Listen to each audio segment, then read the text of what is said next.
I don't know why it sounded like the Swedish chef just then, but here we go. Whoa.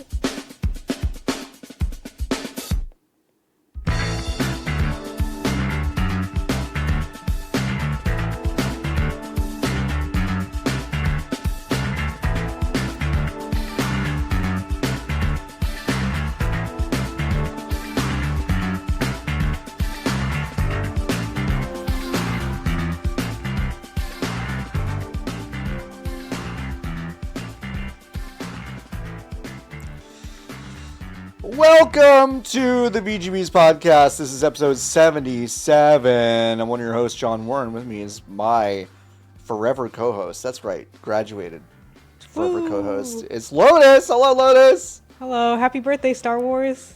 Happy birthday, Star Wars. Not exactly a deep cut, but made you think. Made you think. Hey, I was in my last possible insurance mandated physical therapy appointment today. Farted loudly on a leather bike chair in front of 3 people. Good. So. Asserting your dominance as the patient. I wasn't asserting my dominance. I was like, you're going to throw me out of here? Watch this. You'll never forget me. You will never forget me. That one Pants comic I adore, where a gentleman's staring at the toilet and says, "Your move," and you look a little lower and he has pissed himself. Yeah, your that's move. really good. Your move. Yeah, your move. What of it? What of it, Jim? You're 85. You probably got one in you. Let's go. Let's go. There's a really... I'm going to miss going to this particular... Because I'm always ships in the night with this... Lotus, I'm going to guess 85-year-old Korean woman who does not speak any English. And she has her phone open to her daughter who live translates the whole session. And, like, I think she's a little self-conscious about it. And I think kind of the therapist is self-conscious about it for her. But I think it's really fun.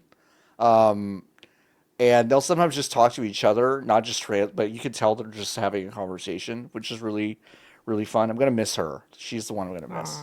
Yeah. Anyway. They're not going to miss me because I asserted my dominance and left. And that's what I do. That's what I do. We have to ask the question, was it a stinker? Just loud? No, it was just loud. It was just loud. That's good. It was just Strong loud. note to end on. Yeah, it was just loud. Now, I did make the mistake of bringing a large Tupperware of roasted broccoli to work earlier this week, too. And not only did I microwave it, which was, like, really rough for everyone, I think. Because it's just a step below fish. It's just a step below fish. Wow. In terms of what, like, how fast it just fills a room with its smell. Ever have a fire drill at the school because someone put a cookie in the microwave? Sure, yes, 100%. Why is it always a cookie? I don't know why. I don't know. We used to have actual Otis Spunkmeyer ovens at our school. They donated. Sponsored? Yeah, real sponsored. They sponsored Plano West to have Otis Spunkmeyer Thursdays, I want to say. Has anyone who went to Plano West listen to this podcast? Probably not. Everyone was too popular to listen to video game podcasts there. But I think it was like Thursdays you could have them. And I was surprised no one ever burned the school down. So, really surprised. Really, really, really surprised. Did you have anything fun at school? Did anything ever fun happen to you at school? No. No? I think I've mentioned before, I went to a very nerdy school. Yeah, like, I know. Shit at every sport, and also because my schools were both very small. Like my high school, I think we were 2A, maybe 1A. Like that's how small we were. My high school class was just shy of 300 kids. My graduating class. That's really small. I have like a 99% graduation rate. We do all the UIL and all that shit, but nothing fun has ever happened. Nothing fun. Allegedly, there were a lot of very good senior pranks because we also had like we had like a few trade programs. So allegedly a few years before me, some students did manage to take apart a car and then build it inside the school. Cool. So they couldn't get it out, or on the roof, one of those two things. That's awesome. That's I wasn't really there, cool. so it doesn't count. Yeah, no, I guess not. But that's great though. Yeah, and then I know one Wow. time marching band got a bunch of little, not like red Solo cups, but like those really tiny little plastic cups, and they lined them across the corner of each square tile in like the entire school for their senior prank. That's kind of cool. Pretty That's good. fun. Yeah, I that's think they pretty cleaned it good. up a little too fast though, so not a lot of people saw it. Yeah, it just didn't really have Yeah, didn't I really think have the those are the only effect. big things that ever Yeah, that ever happened, yeah. which is good. Schools should probably be boring. Schools should probably be boring. I mean, I definitely had like Love when animal come to the school. animal come to school always Bring an fun. anaconda into the school. Why not? Oh, we had a guy up here in the Dallas area named Mr. Dunlap. Okay, and Mr. Dunlap had like a little nature center, and he was like, I thought honestly, Lotus, that he was like a national celebrity, but he was Yeah, like just that'll happen. he was just in our like tiny cluster because he would just bring so many lizards to the school, and we would just be like, "Oh my god, Mr. fucking Dunlap is here!" Yeah, and then I thought he was like Mr. Wizard or like Beekman or whatever, but no, he was just Yeah. like a guy. But everybody has that guy or like a group of guys like the Wiggles. Yeah, yeah, for sure. Um, he died. When did he die? Oh. Mr. Dunlap. Plano. Wow, it auto completes to Plano. That's crazy. Jim, that's his name. Jim Dunlap. Wow, he was 40 when he died last year. Ooh, let's do the math on that. That's so crazy. When adults come to school, you're like, that guy's He's not 80, that much 80 older. that guy's 85 years old. Thanks, Mr. Dunlap. And he was like 38 or something. I know. Now thinking about the animal Jeez. people in elementary school, I'm like, I think these were 21-year-old marine biology students from Texas A&M Corpus Christi. Uh-huh. Uh-huh. That's kind of amazing. Oh, wait. No, that wasn't last year. Sorry. That was... I was gonna say I don't know how that math works out, but that is crazy. Because are Okay, you not 40? yeah, I am. It was, yeah, I didn't do that math, like, right at all. Don't worry about it. In my head, I thought high school, and so I was like, yeah, I guess. No. So he died in 2019, which is still, like, pretty recent, but Right. so he was 70 in 2019. Let's do the math.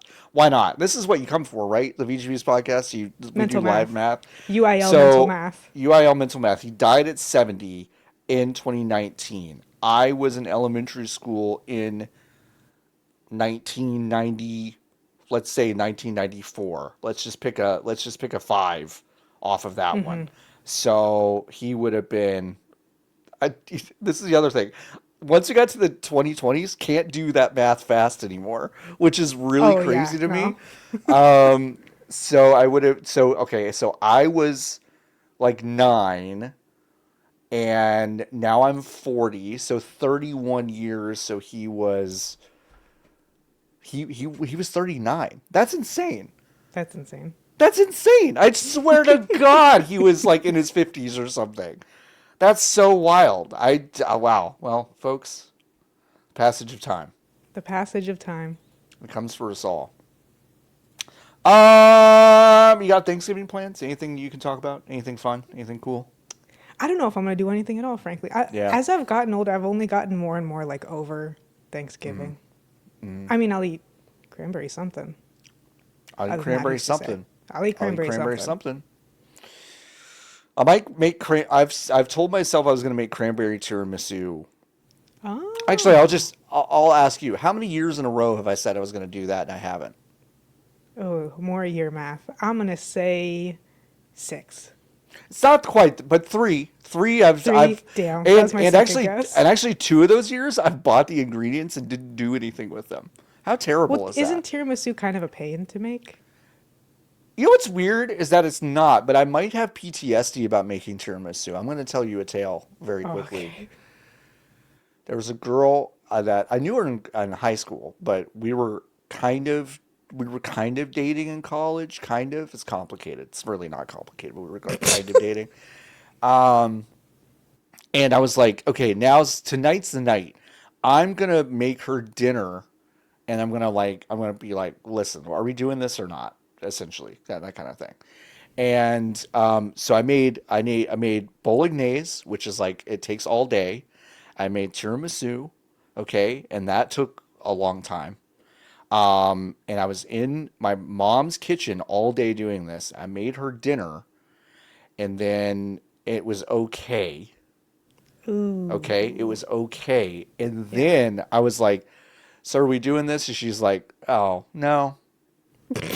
So then it was kind of like Just like that. yeah, I was just it was kind of like that. I was like, "Oh, all right." Misjudged the whole thing. She's like, "Yeah, a little bit." I was like, "Ah, all right. Well, I hope it now was okay. I hope the tiramisu is okay." She's like, "It was fine." And then there was just like, that was it. So I might have like this mental block when it comes to making any sort of tiramisu. Abandonment issues related Yeah, to tiramisu. kind of like if it's bad and what happens to the people around me I serve it to. Do they reject me as well? Rejection sensitive tiramisu. Yeah, it's rejection sensitive tiramisu. It's pretty good. But I keep looking at the recipe and I'm like, it looks good. It looks really good. I've never So I heard should of just a try it. crayon tiramisu. I'm interested. Yeah, it's like no coffee. It's just like you soak them in cranberry juice and then you do like this filling with the cranberry sauce and then with the cheese. Yeah. It's cheese? Mascarpone, the whipped stuff Oh, yeah, and the that is layers, cheese. it is technically a cheese. Yeah. Yeah. I love mascarpone. Baking is witchcraft. I know. I'm kind of good at it.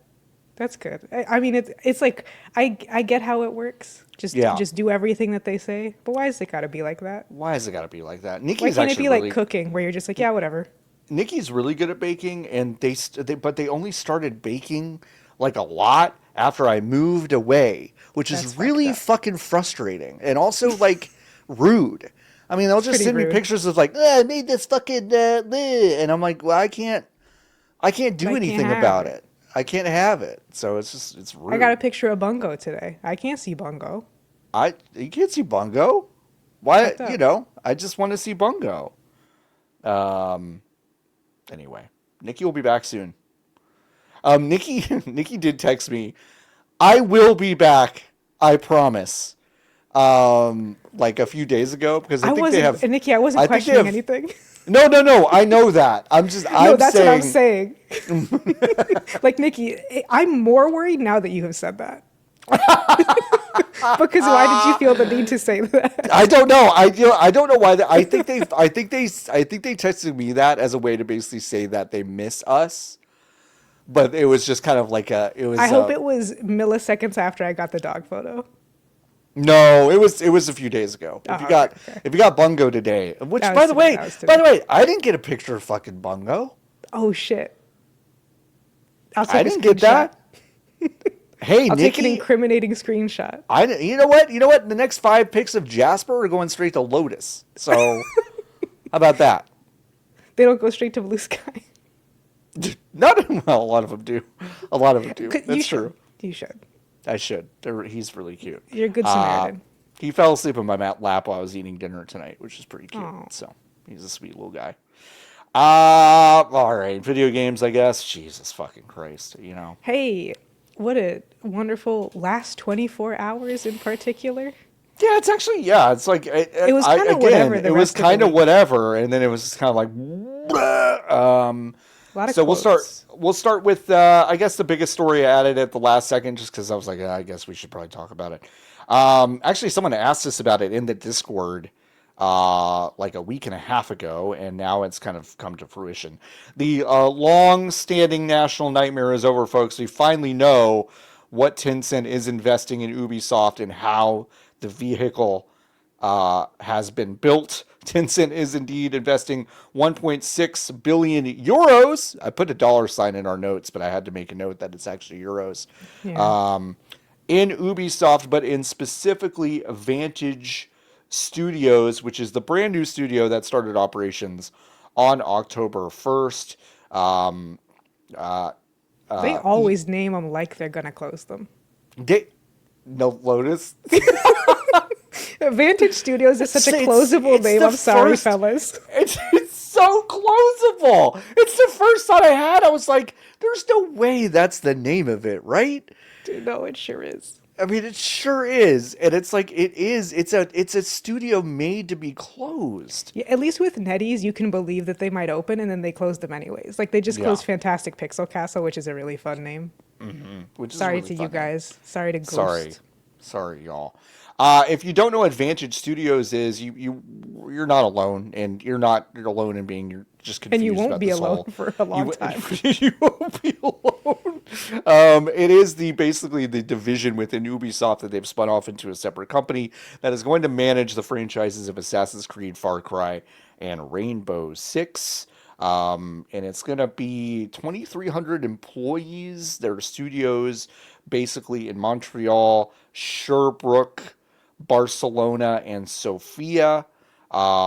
These are all in Canada and Europe. Um, and there you go. That's what's going on. It had a pre-money valuation of 3.8 billion euros. And Yves Guillemot said, "Today's closing crystallizes the value of our world-class IP and marks a pivotal milestone in Ubisoft's ongoing Ubisoft. transformation. It also brings in 1.6 billion of proceeds He's getting more evil as the series goes on. that deleverages the group, right, strengthens our balance sheet, and will support selected investment opportunities across the rest of the company." I can't do that anymore. No, Monsieur Bond, I expect you to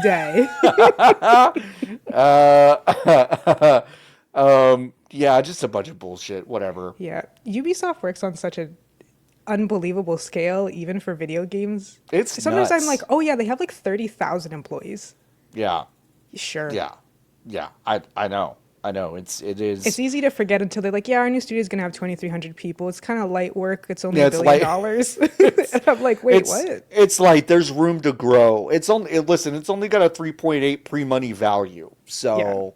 So It's like a bizarro world. yeah, it's super strange. Might be. No, there's that. That's definitely not true. With the way the AI is going, that's not true. I was about to say something crazy. I was like, this I'm might be like, I the might get more. smallest. I was like, this might be the smallest company in terms of size of employee group to be pre-money valued that high, but that's not true. All this AI shit is through the roof, and Yeah, they're it's really skewed all small. the normal numbers, It which are has. already not normal because it's business. It has. Martin Lau, president of Tencent, said, and by the way, this is from GamesIndustry.biz that put all this stuff together. Quote, "Tencent is delighted to be building on our strong relationship with Ubisoft through this investment in the launch of Vantage Studios with its capable team." Aren't you glad I didn't do an accent for this one? With its capable team and world-class game Sean, creative this is so vision. unrelated. I'm so sorry for what I have to do now. No, please, I please, mostly please. listen to audiobooks, and I listened to an audiobook called Coyote America, which is just about the Okay. fact that coyotes used to be this kind of like niche animal that you would only see in the Southwest, and now they live Sure. everywhere inside of people's neighborhoods. Listen to the audiobook. Inexplicably, the narrator, the audio performer, decided that some people will have accents and some people don't. There's an excerpt from Lewis and Clark, and one of them sounds French and the other one doesn't. That's crazy. That's fucking crazy. Already, it was a bad. Like, there's a German like rhodocologist or something that he interviews, and there's just a light German accent, like a very effectively done but light kind of real sounding German accent That's for that's no really reason. funny. It pissed me off so bad. The book was I'll good, but it pissed me off so bad. I'll tell you a related story. I've been listening to the audiobook version of Lonesome Dove on my commutes. Larry Oh, okay. McMurtry's Lonesome Dove, narrated by William Patton. Will Patton, who is a character actor from Charleston, South Carolina. From Charleston, South Carolina. Will Patton from Charleston, South Carolina. From We where? get Where was that? from Charleston, South Carolina. We get Yeah. to the character of Bolivar Of the flats. of he is the local cook from Mexico within the gang. Does give him an accent, huh? Does give him kind of like it's a little bit of a Slowpoke Rodriguez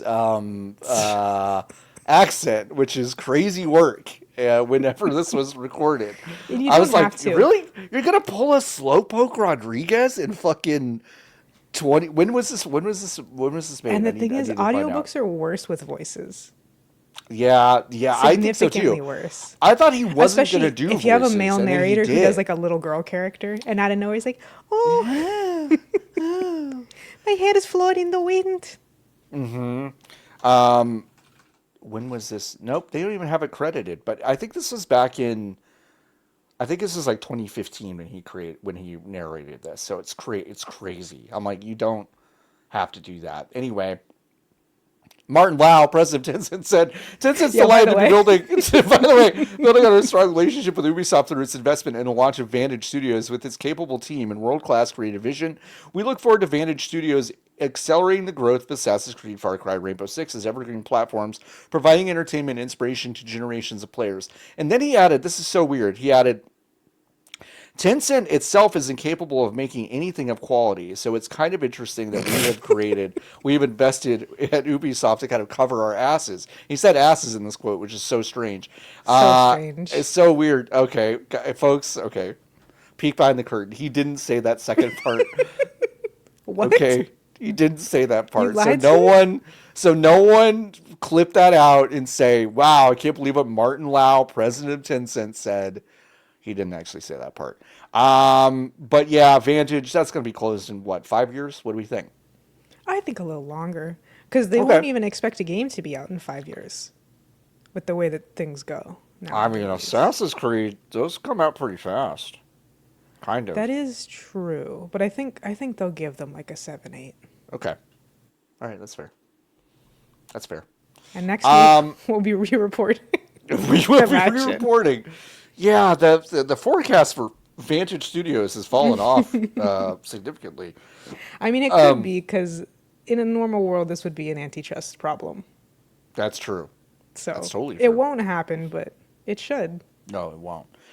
But speaking of potential cancellations and actual cancellations, everyone's favorite game developer Yoko Taro has actually been working on stuff this entire time, but all of his shit keeps getting canceled. Yes, which he was so casual about it. He even said something like something to the effect of like, I got paid anyways though, so I'm like not that worried about it. And it's kind of great.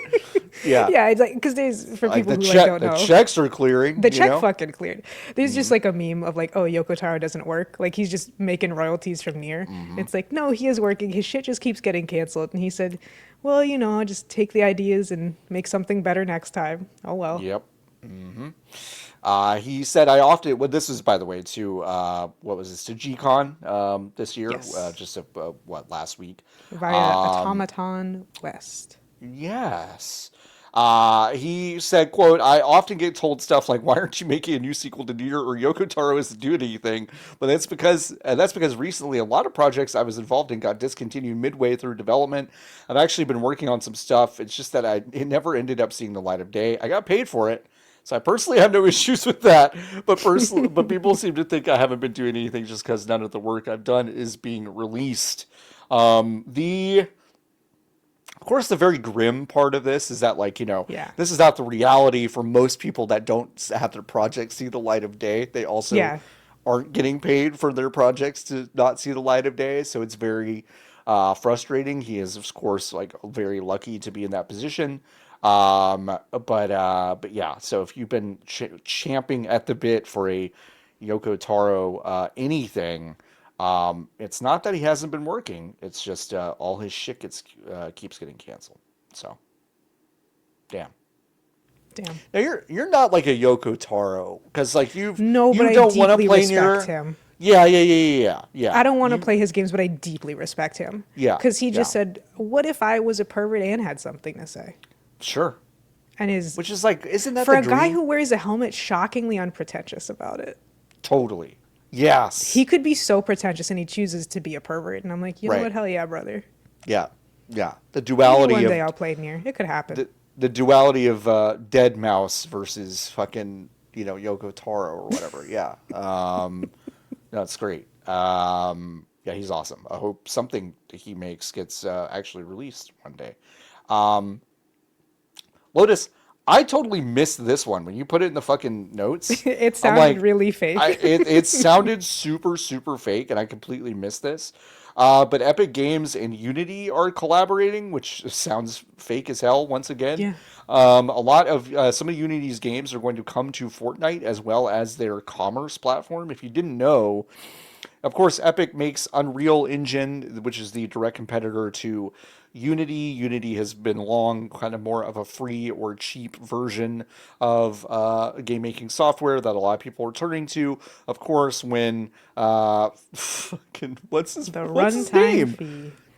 What's the guy's name? Oh fuck! I always have a mnemonic to remember it, and now I You can't have a even remember the mnemonic for his mnemonic. name? Well, not a mnemonic, but it's like it sounds like his name. Like I make fun of it, and then from there I can remember I what see. his real name is. Oh, I see. I see what you're thinking because his name is John Riccitello. That's right. Yeah, that's right. Um, Rickety Cello. That's what it is. Thanks. Got it. Figured it out. And then, of course, he comes in. Unity basically starts investing in a ton of different stuff at once. They do their runtime fee, which was hugely unpopular. A lot of the stuff that they were also investing in were like basically high end visual graphics, like CG graphics for movies and things like that, but also things like commerce and also defense. A lot of those things are basically being invested in at once. The commerce platform is apparently kind of the only like win, quote unquote, win of those investments. A lot of people do like, quote unquote, like Unity's commerce platform, and I guess so does Epic. So it is coming to Unreal Engine. It's really strange. It's really strange. They're supposed to be competitors, and now they're not all of a sudden. It's really strange. I mean, like this is usually like the second part of a oh, Epic bought Unity. Like that's like, Yes. oh, Epic bought Unity. What does it mean? Okay, well, we don't know. And then 2 months later, this story would drop of like, oh, this is how their collaboration is going to work now that one owns the other. That is not what has happened here, which makes it like incredibly Yeah. confusing to me. You can only think of it as like Microsoft bringing Xbox games to PlayStation. It's like Yes. in some respects it's just an official signal that you lost and you know that you lost, and so now you're doing the thing that is working for you, Yep. just trying to pivot. But yeah, it's really weird. I know that there was a quote, I want to say in the game developer article, from someone who was like, this might be kind of bad, folks, because the only reason either of those engines are any good is because they're competing with each other. Yeah, I mean, I don't think Godot is kind of where it needs to be to kind of Not have a quite. It is such a voice in this. fundamentally different It's thing very different. It's a different in every thing. way. So when you do look at kind of what's out there, how to make basically 3D engine games, these are the two fucking things you'd use. Yeah, So Godot can do 3D. It it just can. isn't necessarily. No, It's not necessarily built for it, I guess. listen, it might get there. It's whatever, but it's I its just know own little horror thing. games in Fortnite are about to go crazy if they let them That's in. right. If they let them in, that's true. They have some. I'm sure they gotta have Nightmare House by now. Probably. They have to. Yeah, probably, right? Um, Epic's rationale for this was, quote, Fortnite's still this big thing operated by Epic completely, but there will be a day when you can, from the program that's currently called Fortnite, go to other sites that are completely controlled by other companies. We have nothing to do with them. We make no revenue from them. We don't have commercial agreements with them. They're just like websites on the web. That was from Tim Sweeney. Now, Lotus, what what does that mean? There's websites. Tim, hey Tim, what do you mean? Like, I get that Fortnite's a platform. Like that's very clear. I mean, that's been clear for a long time. You've positioned yourself, I think, well. I think you've done very interesting things with that thing that you've built that is a platform. But when you go, yeah, eventually you'll just be able to go to websites like on the web. Now, why would I do that through Fortnite, Tim? What am I doing on Fortnite, Tim? I need to put on my Subway Surfers on YouTube while I play my Fortnite. Let me play my Fortnite. I can't do anything. Play my Fortnite. Unity CEO for his part, his name is Matt Bromberg. Couldn't have told you that with a gun to my head. Choice and open systems create growth for everyone in the gaming ecosystem. Um, and oh, that's a weird quote. Uh, yeah, that's it. That's all he said. That's all Matt Bromberg said. Jesus Christ, that's all you said, brother? Okay, fine. I thought there was more to that, but there wasn't. Um, but it's interesting. He took over from Rickety Cello, and obviously they pulled way back from a lot of their investments. But this commerce platform was one that they didn't, and now it is a key part of this collaboration with Epic, which is crazy. So that's probably actually the biggest news of the week, probably in terms of like But a it's not cascading effect. But fun. it's not fun. It's not fun news. It's not fun. We can't But be it might like become an enormous problem very quickly. definitely could be. All right, let's check in with video game of the year Megabonk. Yep. Um, I've just gotten news. It is not video game of the year. It can't be. it can't be because it was nominated for a Game award for best premiere or best debut indie game. But the developer himself, Vetinad, is, quote, honored but does not believe he should qualify for debut indie game because he has made other games in the past under different studio names. So Megabonk is, quote, not my debut game. And of course, Jeff Keighley goes like, oh my God, we love his honesty. That's what gaming's about. He said he'll share more about his story when he's ready, but we respect that he didn't This want to take recognition away from other debut teams. What does this that mean? this story is very straightforward until you get to Jeff Keighley going on X.com and saying he'll share more about his story when he's ready. What did he mean by that? What did he mean? What did he mean by that? Like, does Keighley mean that like John Megabonk is gonna come out and be like, here are all the other games I made before, surprise, or like, what does that Yeah, mean? yeah, Because that's the only thing I can think of, and that still doesn't make any sense to say anything. yeah. Makes no sense. Yeah, It's very odd. And then, as some people have pointed out, even despite that, Megabonk still probably has the largest claim to actually being a debut indie game among all the right. nominees that are here, because the other ones are complete and total fucking horseshit. But can I be honest? Yeah, please. Not one year we've ever watched the Game Awards have I been aware that this said indie game. I thought it said best debut game, like this entire time. It hasn't, to be Did so it clear. change? It was just I always don't debut think indie so. game. I think it's always been debut indie game. What I always thought it was just debut game. Debut. That might be a knock-on effect of it always being nonsense. Oh, it's certainly always nonsense. Right, but like, famously there was like Dave the Diver's in there when that's a Mint Rocket joint. And so That's maybe true. maybe in my That's mind I was true. like, oh yeah, it's not for indies. It's just a general like new game thing. Strange. Hey, what won Game of the Year the first year this was on? 2014. Were there games that came out in 2014?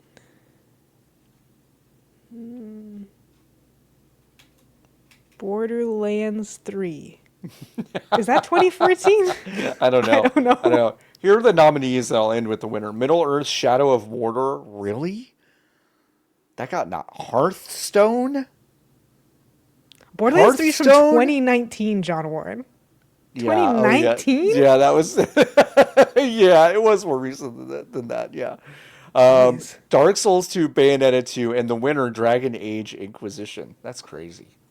Oh wow. Yeah, Dragon Age Inquisition, it feels older than it is in kind of every respect. And so It I does. routinely forget it's not like a 2011 kind of joint. 100%.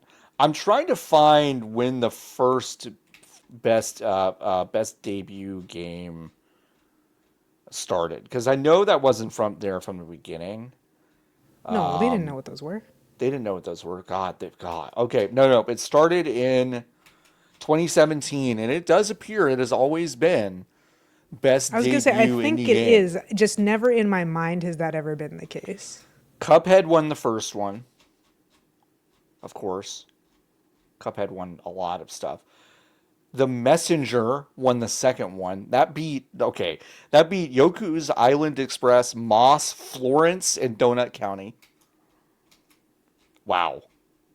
That's crazy. 2019, who's the winner? Okay, hold on a second. Wait a second. Okay, Lotus, for $1 million. What was the name of the award in 2019? Because it's the same thing, but it has a drastically different title. A drastically different title. Yes. Is it maybe like debut independent studio or something? Fresh indie game. Okay. Fresh. Sponsored by Subway? You know what? It might have been. It's always possible that it might have been. It's a sponsored award. Disco Elysium beat Grease, My Friend Pedro, Outer Wilds, Slay the Spire, and Untitled Goose Game. NoClip is doing another Disco Elysium thing. Have we not suffered enough? Folks, if you have not watched... Well, they didn't do the first one. It was People Make Games did the first one, right? No, but they're doing a 5-parter about Disco Elysium. Oh, brother. What? Folks, if you've not seen the People Make Games deep dive on Disco Elysium and the interviews they're in, just... I mean, do, but also don't. Like, do it, but, like, come on. In many really respects, that video is not good. No, I know. I agree with you. People Make Games does very good work across the board, except for that video. I totally agree. It's one of the worst things. You sit there and you watch it, and you're like, you know, a journalist is meant to poke and prod into things that they shouldn't. But I remember watching that and being like, are they just going to publish this guy incriminating himself on camera? Mm-hmm. It was kind of wild. It was kind of multiple times. It was kind of bonkers. Yeah. All right, Lotus, your brain is so big. In 2020, the award was called Best Debut Game. So you're not crazy. Oh, okay. You're not crazy. I didn't think I was crazy, just cynical. Yeah. Now, granted, all the games here appear to be debut indie games. Right. Maybe they realized that everybody did. Nobody liked that when you call it indie and it's an inherently nebulous and strange kind of thing. But yeah, that's true. And they just went right back because they said, "Sounds good." They went right back to debut indie game in 2021. The winner was Kena Bridge of Spirits. That's crazy. Oh my god, I remember that. Crazy. That's also one of the worst like IGN videos that I've ever seen. Which just when it comes to IGN review videos, the quality varies extremely widely. It does. That one's like it has combat like Dark Souls, and also Star Wars Jedi Fallen Order with a hint of puzzles from Zelda and Ratchet and Clank, and a little bit of map finding like Dark Souls. It's horrendous. It's awful. It's pretty bad. Hey, I'm sorry. We're almost through them. I'm just going to go through the rest of the years. I'm sorry. Okay, 2022. Lotus, what beat the following 4 games for Best Debut Indie Game? Vampire Survivors, Tunic, Norco, and Neon White. Oh, fuck. I remember this happening live. Mm-hmm. Now... I can give you a clue, but it'll give it away pretty easily. You watched me play this. Shenmue. Part of it. No. Kingdom Hearts 1. No, you're on a call with me, and it was Stray, and I was spinning in the bucket. Oh yes, that's right. Yeah. That game is cat water. Can't be dog water. Can't be dog water, but it is cat water. That game was. That game, we all decided that the game was bad so fast, and yet it still feels when like it came won. out. Yeah, when it came out, yeah. They did not award this. Oh no, they did. Never mind. Viewfinder, Vinba, Pizza Tower, and Dredge was defeated by Cocoon in 2023.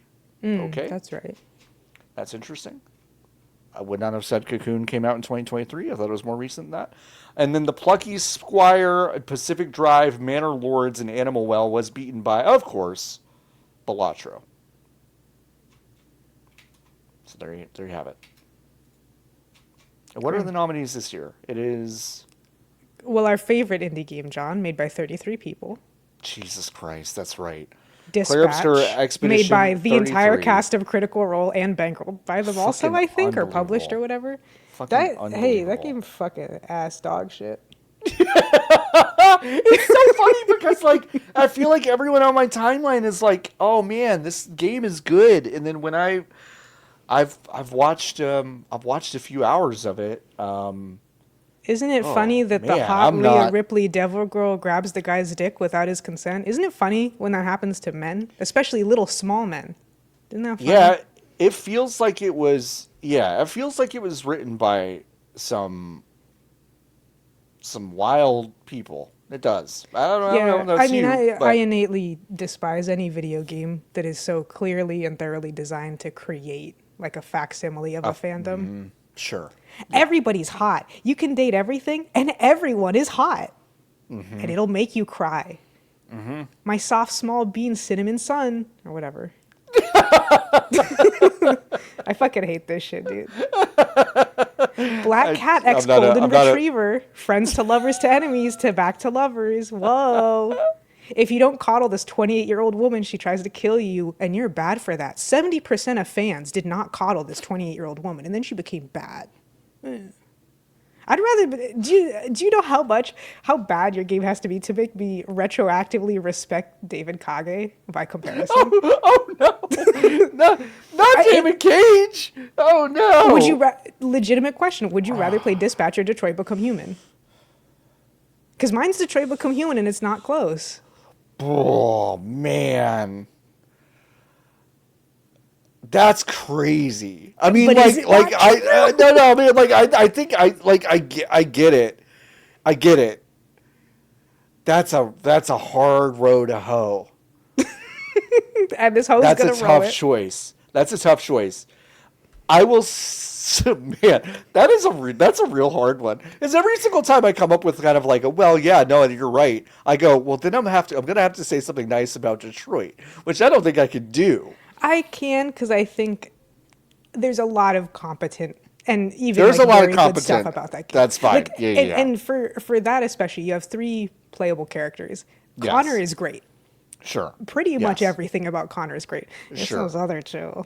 That It's become- the other two that And have the even then, every problem. once in a while, you get a moment where you're like, "Fuck yeah, robots, bro!" Yeah. Game God, looks that's great. so funny. Despicable. God, that's funny. Would you rather play Dispatch or Detroit Become Human? Which I think also is a very valid question, because completely unironically, because I'm doing a bit, even though I do mean what I say. Dispatch Yes. is made for people who like Detroit Become Human, Yeah, and I think that's like mostly Until true. Dawn and the Quarry and stuff. Like it's just I want a very straightforward thing with characters that I can understand instantly, and then like form these relationships with these Yeah. extremely two-dimensional characters. Yeah. I'm looking at some of these other nominees. I didn't really think about a lot of this when it washed over me so thoroughly when I read it earlier this week. Yeah. Are there any of these that are like okay, I go to best fighting game. What a weird group this year. 2XKO, are you kidding me? Be so fucking is that Like, are you kidding I me? didn't think that this game was out. I thought it was still in beta. I don't know if is it in a 1.0? The last message I got from Riot was you're invited to come back to the game. It was I not mean, no, like the no matter game is what, out. it's a de facto like beta. They have like seven Sure. guys to play as. Maybe it's 10. Sure. Sure.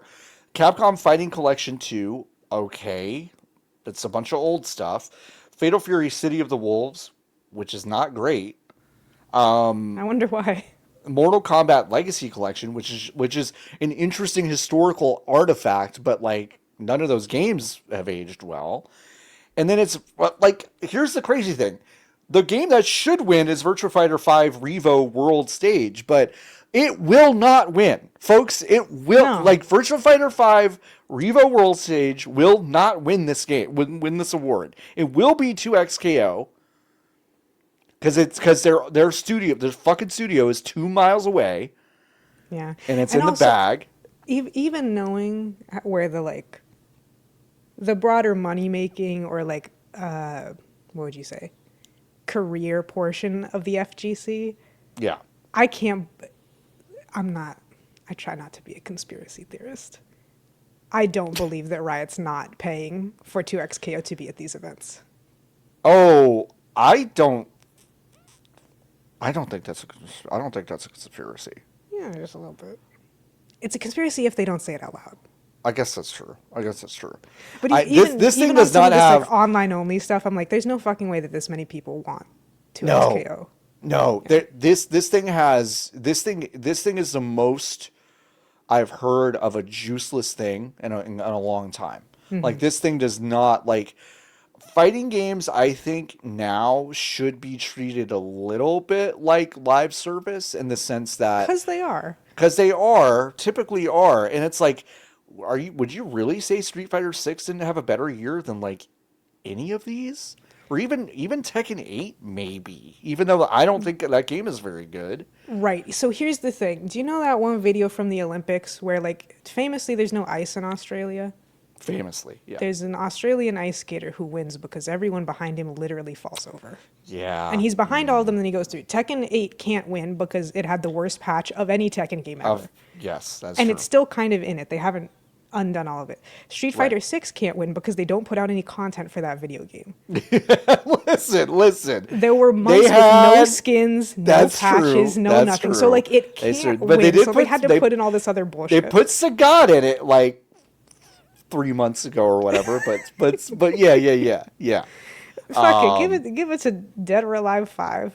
Good job, Itagaki-san. Rest in peace. That would be so fucking funny. God, they should still play it. That. They should do that.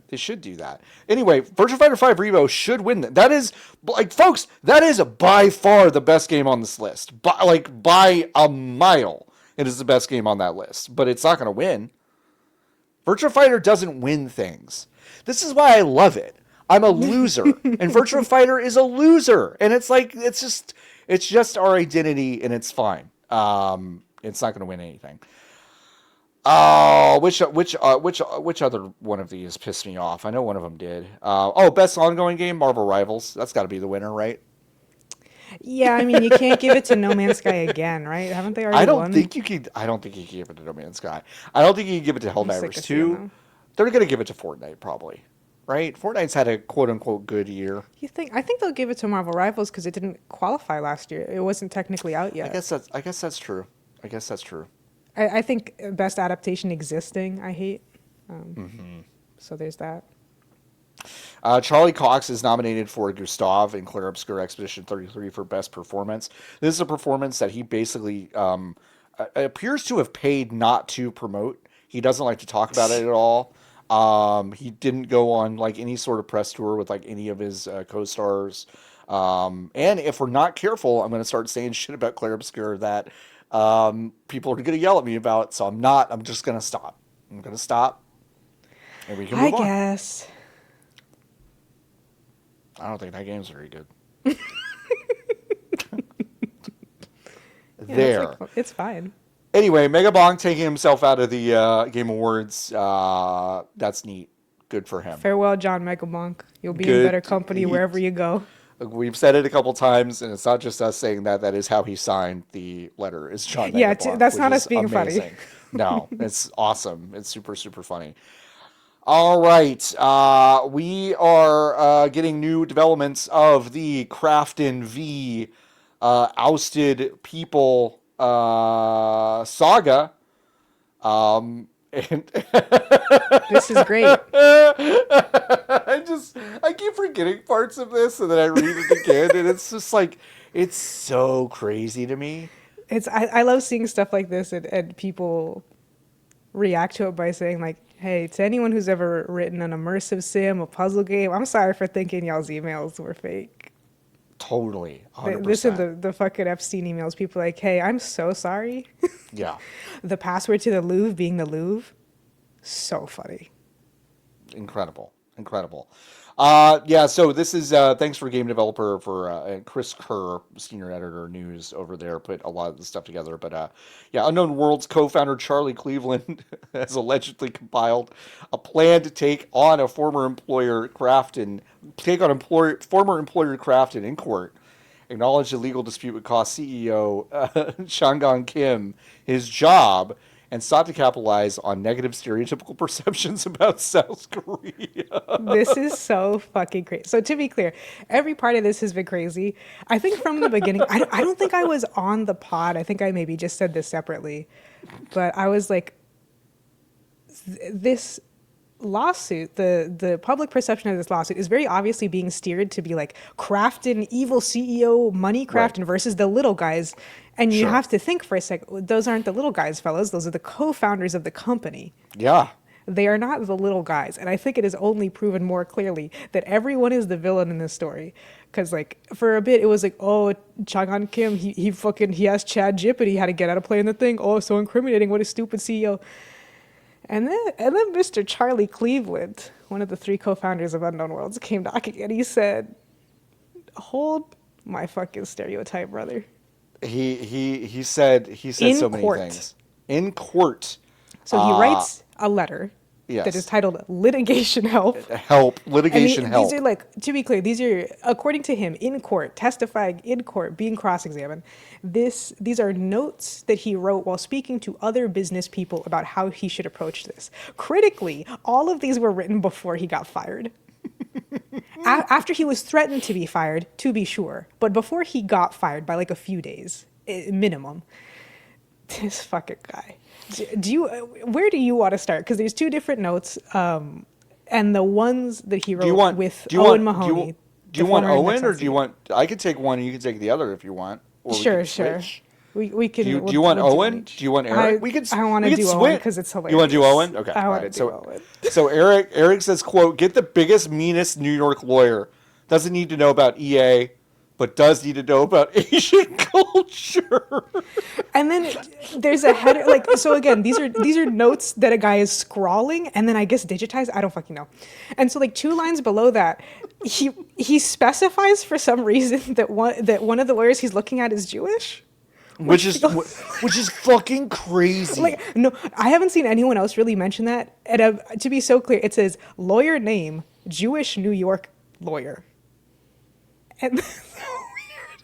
It's fucking crazy. It's so crazy. He specifies one lawyer is Jewish. He says Owen Mahoney, who's the former Nexon CEO, understands Korean culture. He'll be able to tell us their weak spot, their pain point.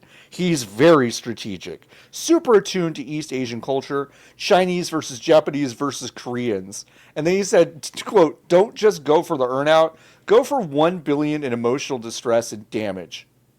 Nuclear. He says go nuclear in this fucking note. Fucking crazy. So wild. And the earnout is, I've seen 2 different numbers, 191 million USD and then 250 million USD. Either way, $1 billion is such a huge jump. It's such a huge jump. So Owen Mahoney, who is super attuned to East Asian culture. Super attuned. He then sees him on June 28th, and this is 3 days before he gets fired. Mm-hmm. Yeah. Just some selected quotes from this very long and evil note that he had with Owen Mahoney. Delaware, where the lawsuit is going to take place. Oh, they're fucked. You don't even need a Korean lawyer. Korea, they're the Joe Pesci of countries, charming until they're incredible nasty. It can be emotionally draining dealing with this, especially as male Westerners. Males might be more problem solvers and bring less emotion. There are biological reasons for this. Korea has been surrounded by enemies who want to kill them. They are fighters. It's small and nasty. Delaware will say, this is a bunch of sadistic Korean assholes. They've cast out as villains, and it's done.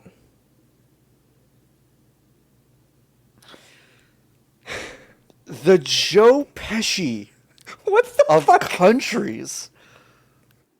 What do you mean? I mean, is Joe Pesci also small and nasty? I guess they mean the characters that Joe Pesci plays in particular films. Insane. This dude saw Goodfellas and was like, oh yeah, because he's laughing and everyone loves him, and then he almost kills Ray Liotta. And then he's like, just kidding again. Just like Korea. Just like Korea. Just like Korea. Yeah, they also said, so these are other notes, we're playing with the house's money and we're the home team. We don't need to worry about these guys or a reputation. History will remember that Krafton was bad. Once we're fired, we can take care of those employees that are suicidal, start a new company and hire them. Just get the drones back because they will love you no matter what, apparently. There's a note at the very end that I also haven't seen people focus on a lot that I find deeply confusing because it sounds also incriminating. But again, because these are notes, this is a random line. There's like no external or internal context to it. It just says, Krafton were trying to give us an earnout that was achievable. Yeah. Which sounds like, that makes it sound like you did do what Krafton is accusing you of doing. You did do it. Yeah, you just did the whole thing. Yeah. It sounds like you did the whole thing. You basically just Robert Dursted yourself. You've gone to the bathroom and just spoken to a hot mic what you did. And then it's like, all right, that's crazy. I didn't expect this story to come out. Obviously, like, Krafton was being weird for a while. They had this AI first initiative, which like was mega unpopular. Yes, the CEO apparently chat GPT'd how to basically not give people a fucking settlement or whatever. And so, yeah, like, you know what? You're right. Like, I think people were on their way to saying, yeah, Krafton was bad. It's not helping what you're doing. This isn't helping. Anyway. This is one of my favorite Apparently it's stories. Someone's birthday. I don't know if you can hear that in the background. Oh, no, I couldn't hear. Was someone singing happy birthday? No. There's extremely loud cumbia coming from the grilling area at my apartment complex. Oh, the grilling area. The grilling area. I used to have a grilling area. 2 people got into a really big fight at the grilling area at the one in L.A., and everyone was, we all like went to our balconies just kind of watch it happen. Of course. Are you kidding? And we were just like, yeah. It was kind of great. Yeah, this is one of my favorite stories of the year. It's incredible. How on earth could you ever like write this on a piece of paper and not immediately eat it? God, I don't know. I don't know. I have no fucking idea. I don't know. Completely insane. Reading the short excerpt of Cleveland being cross-examined on this is some of the funniest shit I've seen. It's so fucking funny. So Delaware, the court where this is taking place, is that what you were talking about? Mm-hmm. Delaware. He's like, I didn't say that. An older boy told me to do it. Fuck. All right. Well, obviously we'll keep an eye on this one. I don't know where this goes from here. The trial did conclude this past week. They'll have post-trial briefings, and then there will be a post-trial argument set for the beginning of the year, and then the court will decide after that what happens. How fun. I fucking love it. How fun. How fun. Hey, we talked about Roblox CEO David Baszucki last week a little bit. He gave an interview to the New York Times. Yeah, podcast on the New York Times. Yeah, fairly like robust podcast interview and a long interview. And hey, folks, that last story was crazy. This one also really crazy because different way. More predictable way, perhaps. But more predictable, but boy, like either Batsuski, I think it's Batsuski. I'm just gonna call him David. Okay, let's call him David. David Roblox. David, perfect, got it, nailed it. David Roblox, might be really media trained. This might be just kind of what they want them to do. This is but certainly I wouldn't verbatim bet my life on it. He has said to shareholders. Absolutely. He also, and John, you know, I know, we all know, he has the shareholder accent. Yeah, he does. He does. I don't know what else to call it. It's just a very, very particular vocal affectation and cadence of speech where you're like, this motherfucker is a businessman and this is his business voice to talk to the shareholders. Yeah. You've done such a great job of transcribing. Lotus, do you want to be the question askers, or do you want to be David Roblox?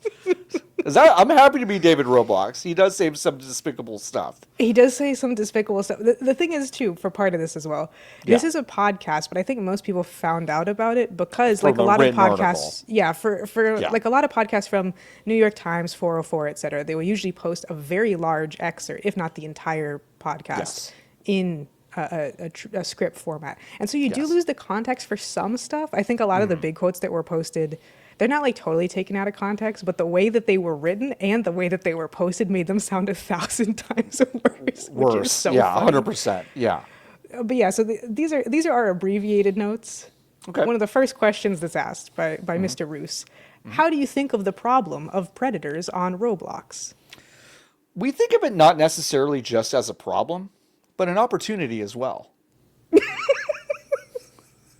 To be clear, if you did listen to the other stuff we've said about Roblox, if you don't know what Roblox is, it is a children's game that is free to play, very heavily based across user-generated content, like the Fortnite creator stuff, like Minecraft, where there's all these different little, or like Gmod, there's all these little different games that you can play and spend your Robux on, and you can even earn Robux if you make games and yada yada. And it has an extremely well profiled and pending litigation pedophile problem.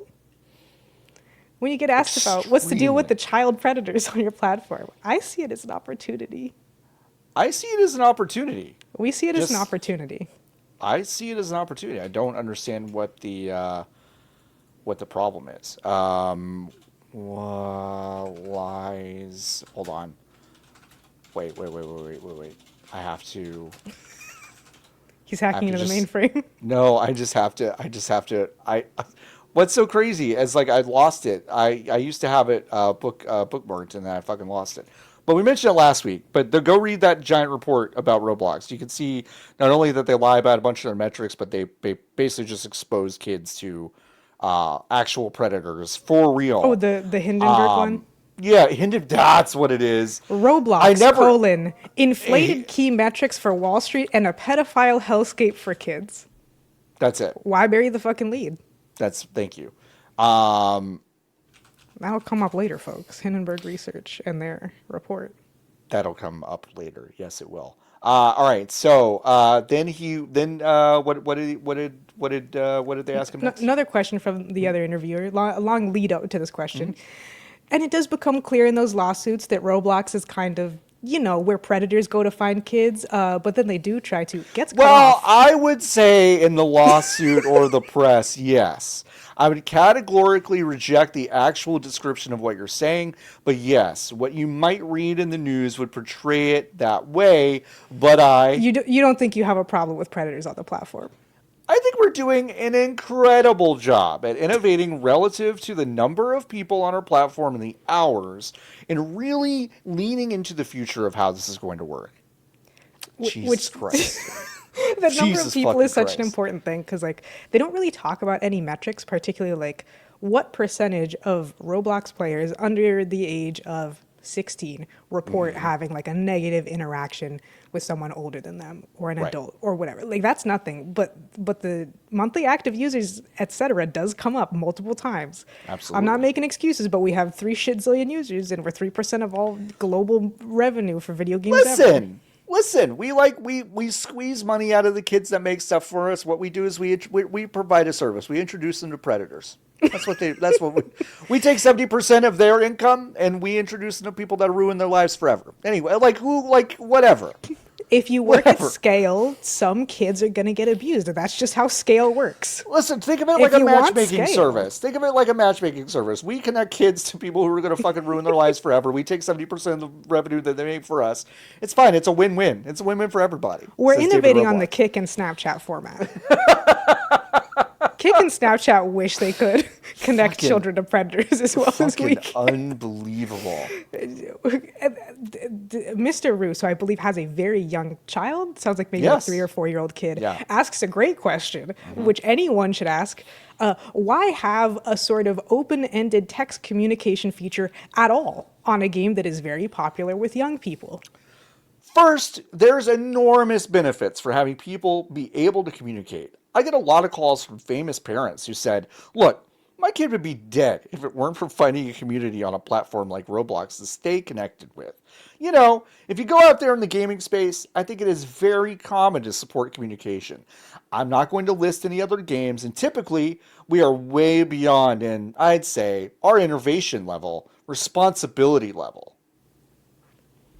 As a woman, love that he's like, I'm not going to name any other games because if I did, you'd immediately realize that all of them do things slightly differently than we do. But that's okay. Jesus Christ. As the most minoritized person of all, a woman and a gamer, I know. It's I'm crazy. explicitly anti-communication. Yeah, sure. God, who was it? Oh my God, I wish I could remember who this was. This might have been the Helldivers guy. Take that with a grain of salt because I'm remembering this off the top of my head. Who was talking about AI and was like, wouldn't it be great if like these games with voice where you kind of need to use voice, people get harassed all the time because they just don't want to talk or they're scared of strangers or they sound Swedish like I do. Wouldn't it be great if there was a voice changer? Isn't that a great use of AI? Like, no, I don't think we should cater to the fucking jackasses who have ruined it for everybody else. Yeah, it was the Helldivers guy. He said, my thing with Arc Raiders is that I think it's a very interesting use case that actually makes gaming better. Now, let's figure out the right side of it. I don't do voice in games because I'm Swedish. That's a fucking crazy line. Okay, I don't do voice in games because I'm Swedish. Communicating directly with people I don't know is scary. I don't want to put my voice out there with my accent or whatever it is. So then doing voice isn't for you. Yeah, I don't like it. It doesn't have to be for you, brother. It's okay. But like, this is an important point that I think a lot of women and people of marginalized genders, people with accents, people who sound like a particular race or whatever have brought up, which is that if you have a game where voice is a huge component or required, all of those people are put at an inherent disadvantage. Mm-hmm. Yes. I never climbed better in Overwatch than when I turned voice off permanently because all of a sudden people started listening to me. Imagine. Do you know how many Trouble in Terrorist Town Gmod servers I'm banned from because I'm obviously a girl? I remember being 15 or 16 trying to play TTT, so I was like, get this fucking squeaker out of here. And I'm like, I'm a woman. You have to laugh. Squeaker out of here. And I did get banned, John. Oh, I'm sorry, Lotus. That stinks. At least that one's funny, though. Yeah, that is. The funny. Overwatch ones would piss me off, so I just went in with mute and I said, "Hey, to those y'alls who have fucking cool dude sounding voices, let me know if I need to know anything. I don't give a fuck about these clowns." Yep. Anyways, back to Roblox. Back to Roblox.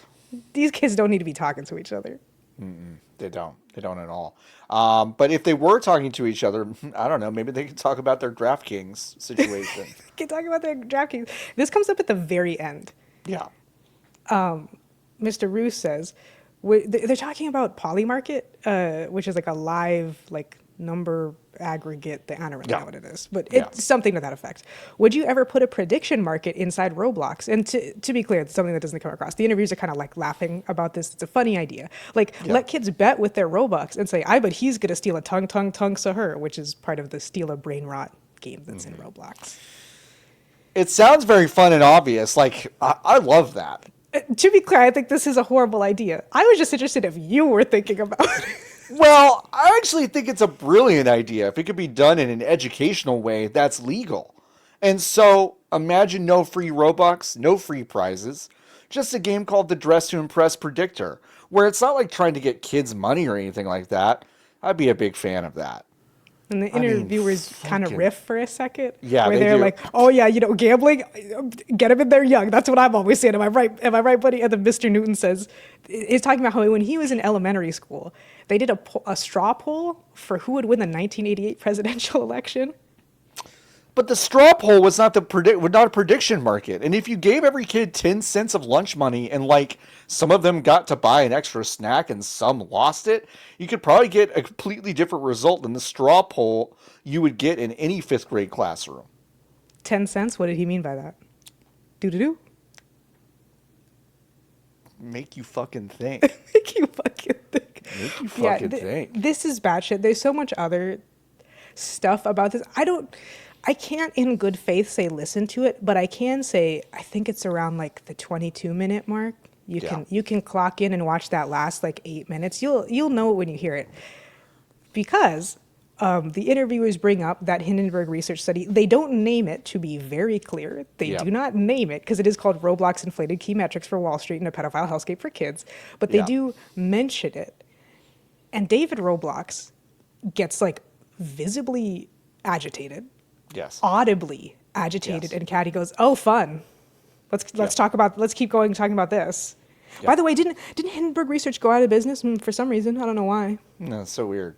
Did you guys do your research on this? Did you like do your research into that report, into those metrics? Mm-hmm. And then I think it's Roos who says that. Shout out to this fucking guy. He says, "Well, I'm asking you. Mm-hmm. I did my research. I'm asking you now." Insane.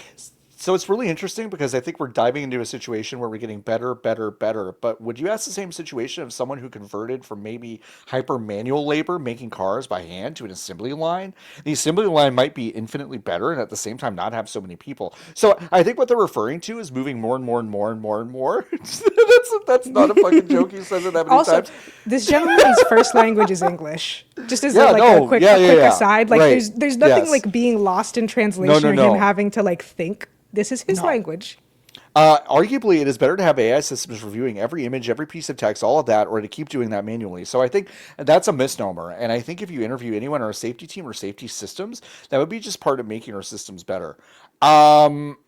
So if you wanted to Crazy. answer this like a normal person, or if perhaps they had sent someone who was actually PR trained, it would be, well, they reported that our spending on trust and safety is going down, when in fact the amount of effort we're putting in is going up, but we're spending less money because a lot of that has been offloaded to AI. We already spent money on it. That's still horse shit, obviously, and doesn't actually help to protect children. But that's the business answer that you are supposed to give in that situation. And he didn't even try, but that's like nestled somewhere in the many, many words he said without thinking. Yeah, no, I know. Lotus, will you indulge me and just kind of, because I'm going to read David Roblox's next statement about AI systems, and I just want you to be Bruce for the next like few lines, okay? Wait, where am I? What am I looking? So, at? do you see? Are you in the article itself? Yeah, I could Control F. Okay, so Control F. Fuck. Lotus, I almost said Control F Roblox. Can you fucking believe that I almost said? Let me try. Control F Roblox. There's only 53 matches. So do lean in harder. Oh Christ, I know. Okay. I know what it is now. All right. I'm gonna start with that. This is the part that you should listen to, by the way. You should listen to it, but we're gonna do our best scam text Shall I theater. read the question? Yeah, read the question. So after this very long-winded, nonsensical answer, somehow Mr. Roos manages to pick the answer out of that gobbledygook. So just so I have the clear response, the argument is that the shift has been from a more manual safety team and system to a more automated review process that may do a better job even if it costs less to operate. Yeah, I would actually lean in harder. The shift would be constantly moving to higher quality, more accurate, and more diligent systems. Can we review more? Can we do more better? And say you and I, we're a system. What is the best way to review every single image going into Roblox at higher and higher quality? And say we figured out the best way to do that is to do it with better and better AI models. Would you pick that? Yeah. Good. So you're aligning with what we did. High five. But I've also been covering social networks. Thank you for supporting our Roblox decision matrix. But I also remember 15 years ago. I'm so glad you guys aligned with the way that we run Roblox. High five. I also remember 15 years ago when Mark Zuckerberg Is this a stealth interview where you actually love everything we're doing and you're here to stealthily support it? Jesus fucking Christ. This is a side note. I was going to add it in the notes, but I figured I'd say it now. Mr. Newton spends significant portions of this interview with his eyes completely closed as if he is trying to escape the situation. Oh, Lotus, I couldn't be in this room. I watched the clip of it. I would have to kill him. I would have to kill him. I could not be in this room. In my head, I just imagine Mr. Newton just like, he's got to be just meditating in there to avoid.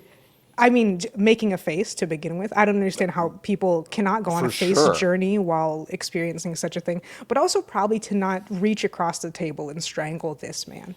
Because even the amount of over-talking John and I were doing is not even half as much as actually occurs in that bit. And the weird thing is David Roblox is like trying to like banter and be funny about this. So this is the section I was talking about where when you read the transcript, it sounds much more insane. It's still insane, but the transcript sounds like he's completely out of his mind. Lost touch with reality. It's a glitch in the matrix. His programming is gone.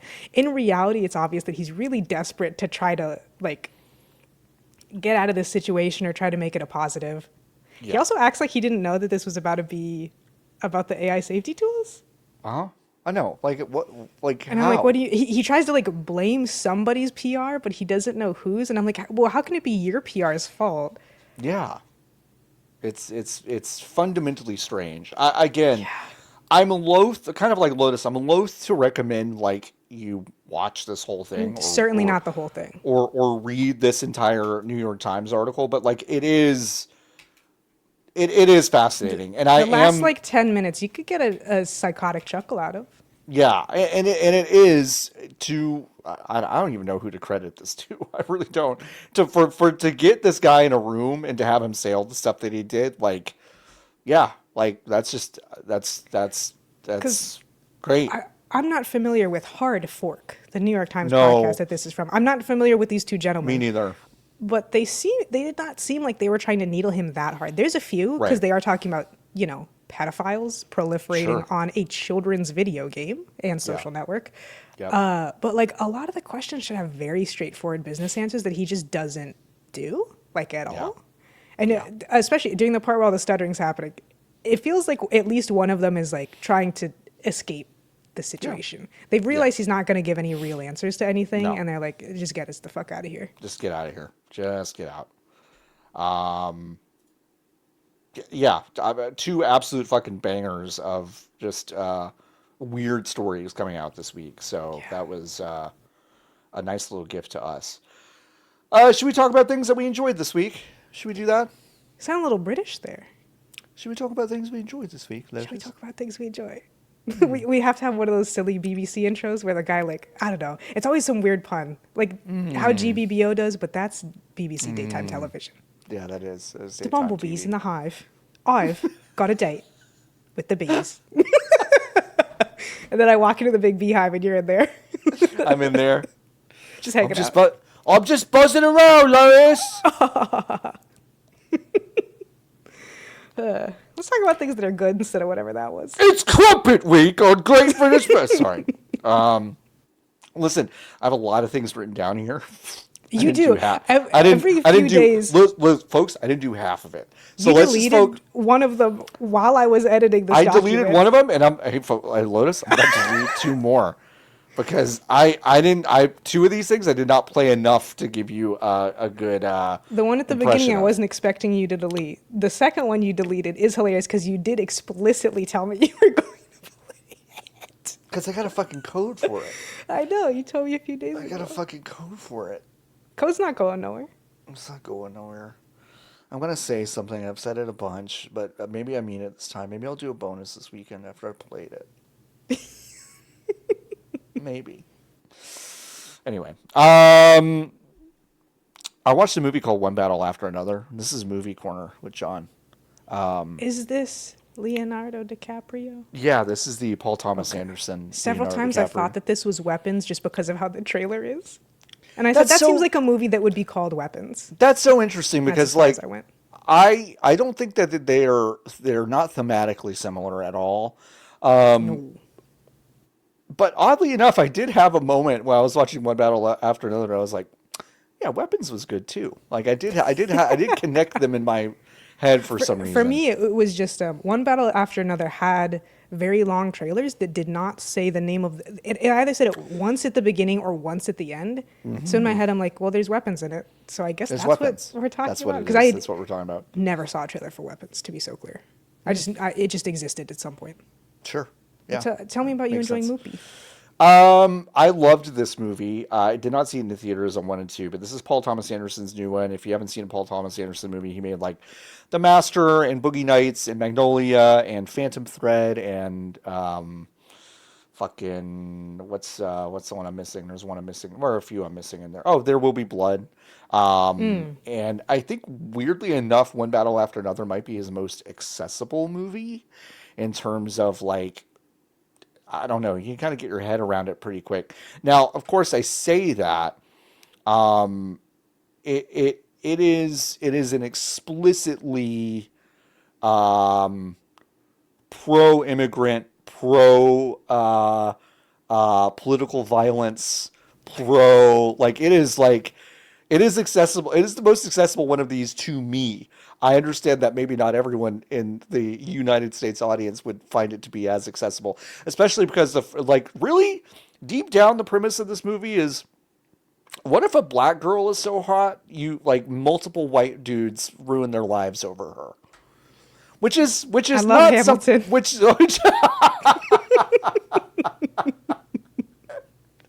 and it's like that's just like Sean Penn just plays like a fucking freak who just ruins his own life, um, just chasing after this revolutionary that Leo DiCaprio ends up having a baby with. And it's about him years later after his lover, who is part of this like political revolutionary group, abandons him with their child, and he raises this child, and he's still kind of on the periphery of this revolutionary group. And then basically Sean Penn, who was spurned by the same lover 15 years earlier, basically makes everyone's life a living hell. He tries to kidnap the daughter to basically get the mom to come out of hiding, that kind of thing. It all takes place over the course of like, I want to say maybe like 24 hours maybe. Nice. And it's like deeply, deeply, deeply intense and fun and suspenseful. And it is almost a 3 hour movie, but it fucking flies by. If it's over the course of 24, 48 hours, even if it's three It's hours long, quick. that's good. It's quick. It's awesome. And I think, not that I get eaten up with award stuff, but Benicio del Toro is probably going to win an Oscar for this as a Good. supporting character. I absolutely love his character in this movie, who runs basically an underground railroad situation for undocumented immigrants in I want to say like a weird kind of border-ish town of California. I don't know if it's like a real town, but they named it a few times, but I don't think it's real. Um, but it is it's very, very, very good. I laughed a lot. It is kind of a comedy. Oh, Leonardo DiCaprio has been awesome at these roles where he is just kind of a fucking idiot, and when he's a fun idiot, it's pretty fun. He's good at that. So um, I thought this was maybe my favorite movie of the year, and I just wanted to talk about it because I thought it was excellent. And if you maybe bounced off some P.T. Anderson stuff, like maybe it's a little bit slow, maybe it's just like sad. Like There Will Be Blood is one of those great examples of a movie that like I loved it so much, but I kind of never want to see it again, that kind of thing, because it was just like super, super sad. Um, but this one is not that, and I really appreciated it. So um, yeah, I don't know. I just want to talk about a movie. love when a movie's good. I love when a movie is good. You know, it's great. You played something called Lingo too. I played a game called Lingo too. John, I'm about to ask Yeah. you a tough question. Okay. What if The Witness was good? Can you imagine such That's a thing? so interesting. What if The Witness is good? Now, What if The Witness was good? has the maker of Lingo 2 filled their apartment with jars of piss? I couldn't say. It's Then possible. then they're not as cool as the guy who made The Witness. So To be fair, anybody could do it with enough time and enough jars. that's totally true. No, what if The Witness was good? That's a really great idea. Is that pretty much what this is? Yes, except it's purely a word game, which I think Oh. stops a lot of the. That's why it's called Lingo. I think this stops a lot of the issues that The Witness has, Huh. where you're like inherently visuals are very subjective. Yeah. So when a lot of The Witness's puzzles rely on someone's visual interpretation of something, even if it's from a certain point of view, from a certain angle, Sure, sure, you sure, get sure, to a sure. lot of puzzles that are fucking bullshit. There are Yeah. many, many, many puzzles, even early on, relatively early on in The Witness, that I looked up and I was like, I still don't actually understand why this I don't puzzle understand why the is solution. this answer. Right. Yeah. Lingo, all the answers are real words. Yeah. So you kind of have that background that I think really helps a lot of those issues. And like there are specific words that are your answers. You can't get anything that fits the criteria. There are specific ones, but because you have these hints, you're never like, oh, it was fucking star and I guessed rats and I'm mad now. Like you just guess Yeah. star and you get over it. Yeah. And so similar to the Witness, it is like you're just running around this really big, colorful, like puzzle interconnected world. Sure. And there are these just panels just lying around. And the panels pretty much always have a word at the top, and then a symbol or a few symbols, and then a space at the bottom that is a certain number of letters.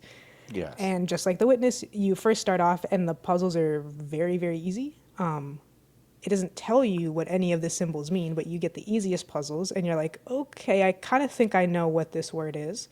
Yeah. You guess, you get it right or you get it wrong, and then you move up to successively harder and harder ones. And there are some areas that are very obviously designed to teach you the more difficult ones. Yeah. And then it just keep going. There's secrets everywhere. There's a lot of like perspective tricks and like endless hallways and corners that corner into themselves and mazes and stuff that I think add a lot of juice to it. It has extremely simple visuals. You can add texture packs and stuff too, which is nice because there are some puzzles that are based on color.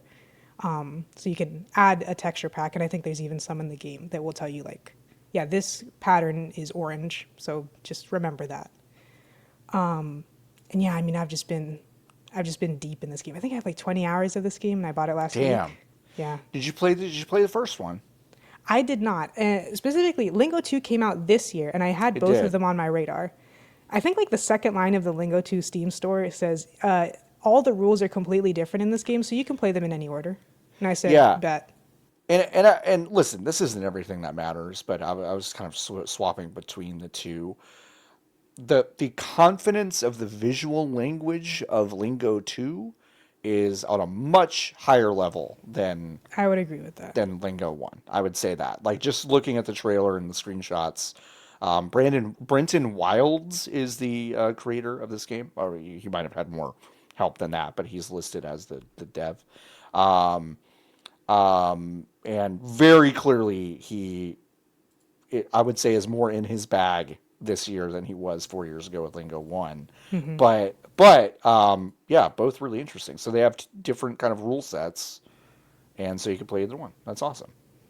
Yeah, I mean, it was very encouraging because I was like, yeah, I'd like to play both of them, but I kind of vaguely know that these games are going to be pretty long. Lingo 2 also has the thing that a lot of puzzle games like this that I like do, which... That's fun. You reach the first ending, then you go, but there's before I got my letter Z, there's a couple hallways that I haven't been in, and the other thing is the panels will tell you straight up if you don't have the letters to solve something, because you start off with just a couple of letters, and then you solve increasingly complex puzzles in the overworld to get more. Yeah. And there's just I won't spoil too much, but there's a whole other negative world. I would say that you do have to have a pretty strong grasp of the English language to do this, which is the only kind of drawback, but it's really fun in that sense.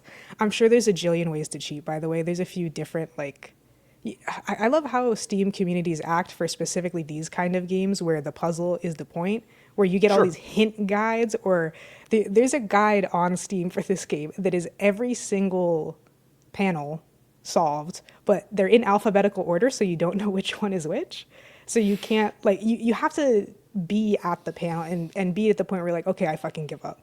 There's also this really cool hint system. The most simple one is you can ask the panel to give you the first letter, which sometimes is you're like, oh, of course. Like there is one where the hint was tool, and then the symbol said it's like a star, a big star with little stars next to it.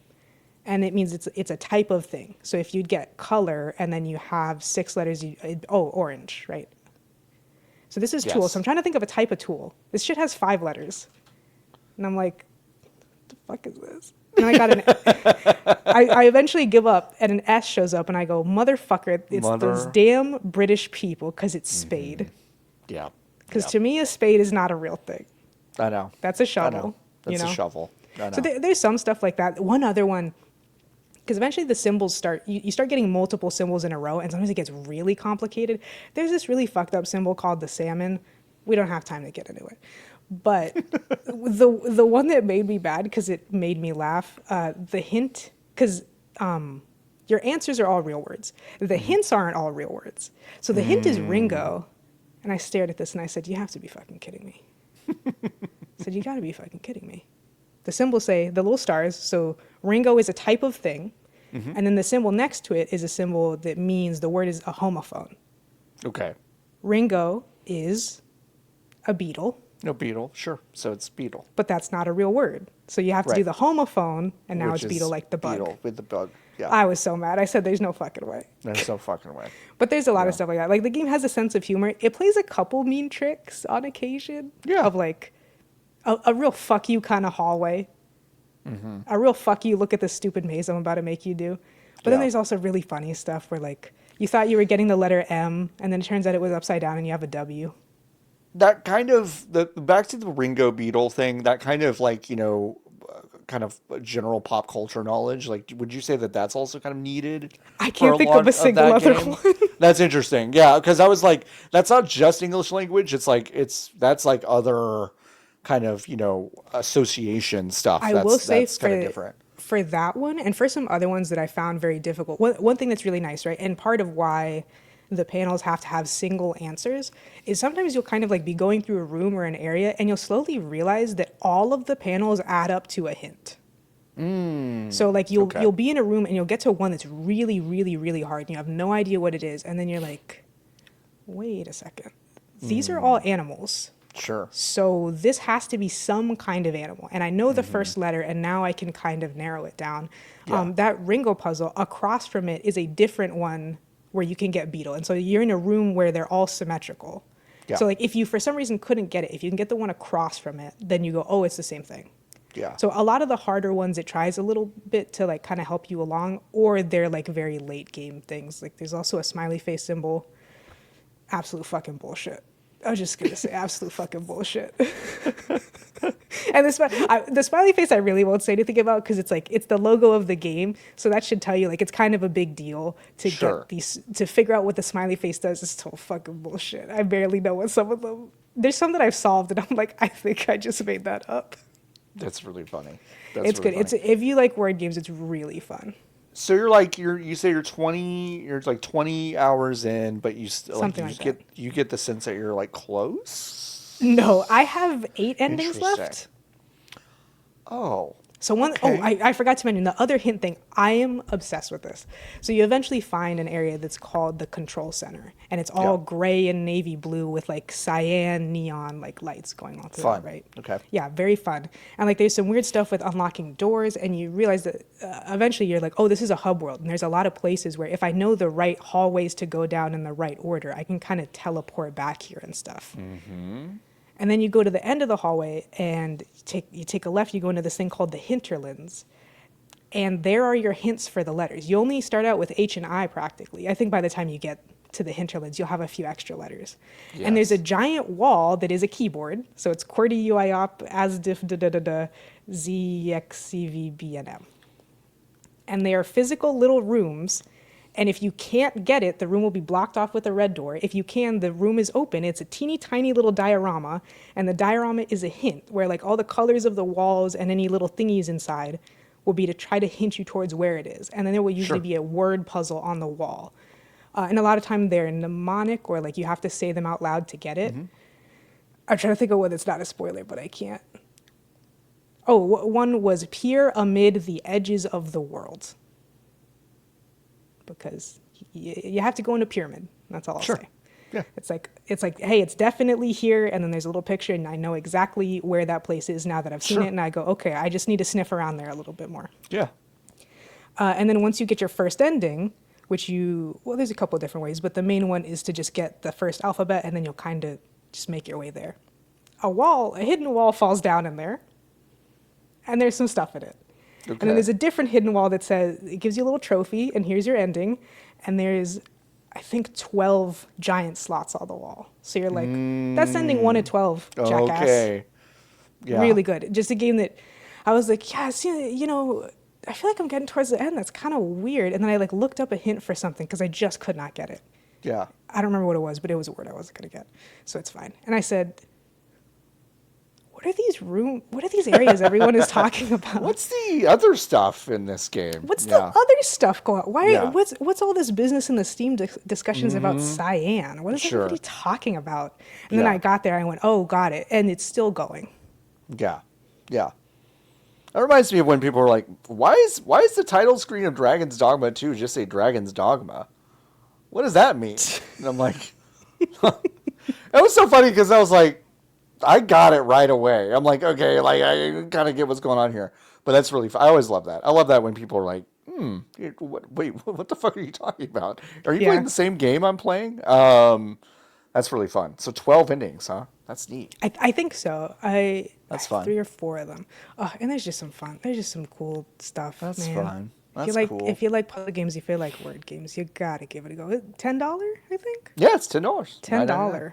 Yeah, it's cheap. It's really nice. That's awesome. Lingo 2. Go check it out. Lingo too. Yeah, if you liked or didn't like The Witness, go check it out.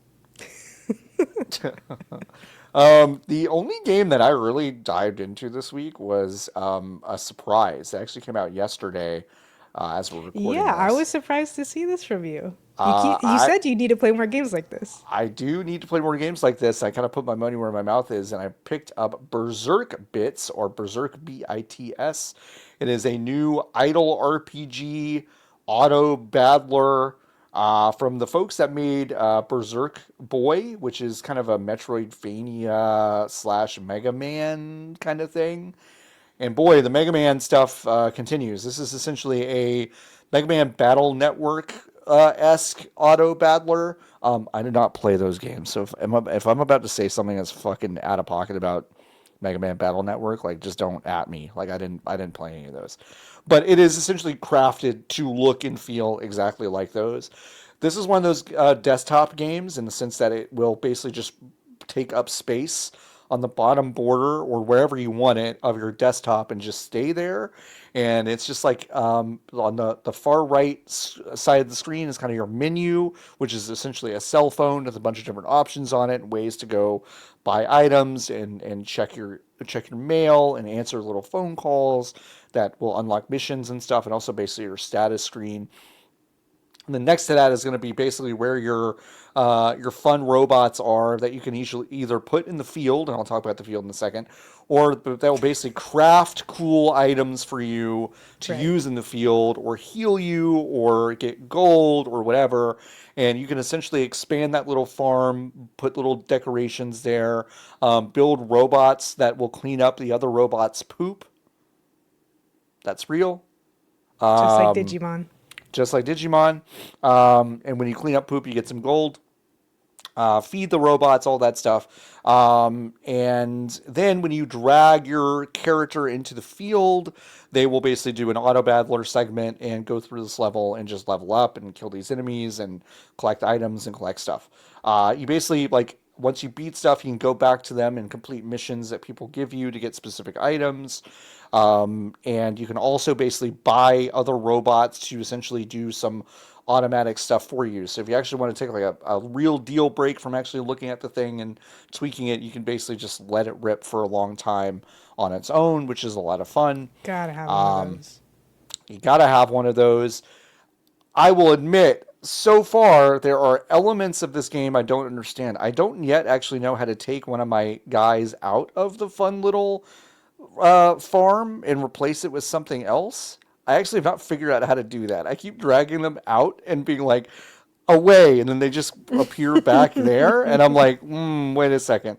So I need to like kind of look up some stuff or like go to their Discord or whatever. There's some things that are a little like unclear to me. Maybe it's because I haven't played a lot of these, and that totally could be Right. They true. they may presume some foreknowledge. They may, because like I think that's probably what's happening here. But you basically get these cool abilities from other robots you get. It's got a little bit of like a little bit of a Pokemon, Digimon kind of like collectathon thing with all the little guys that can help make items for you. And something I think is actually really cool. You can decorate your guy, but Oh, you can also make your own guy by going into an asset builder that they give you a zip file for and upload your own stuff hell to yeah, brother. basically, which like I think is fucking awesome. I think that is really cool. I've not gone super deep into that yet, but I did open the zip and looked at some of the instructions. And I'm obviously not like an artist, so I probably won't be like actually uploading anything of note, but it is very cool if you I'll are put my into that Minecraft sort of skin thing. in there, Absolutely, like why which not? is I think Kermit you. the Frog dressed as a cowboy. That's awesome. Love How, Minecraft, howdy, partner. Um, which he has done in Is it just the Muppet movie where he's the cowboy? I I think so. Yeah, I think it's just a Muppet movie. And I think this is great. Outer Sloth funded this thing, so Woo, the sloth the money. sloth money. So this is pretty neat. I dig this a lot. I think it's cool. I haven't decorated my cool little liminal space where all my robots live yet, but I can't wait to do that.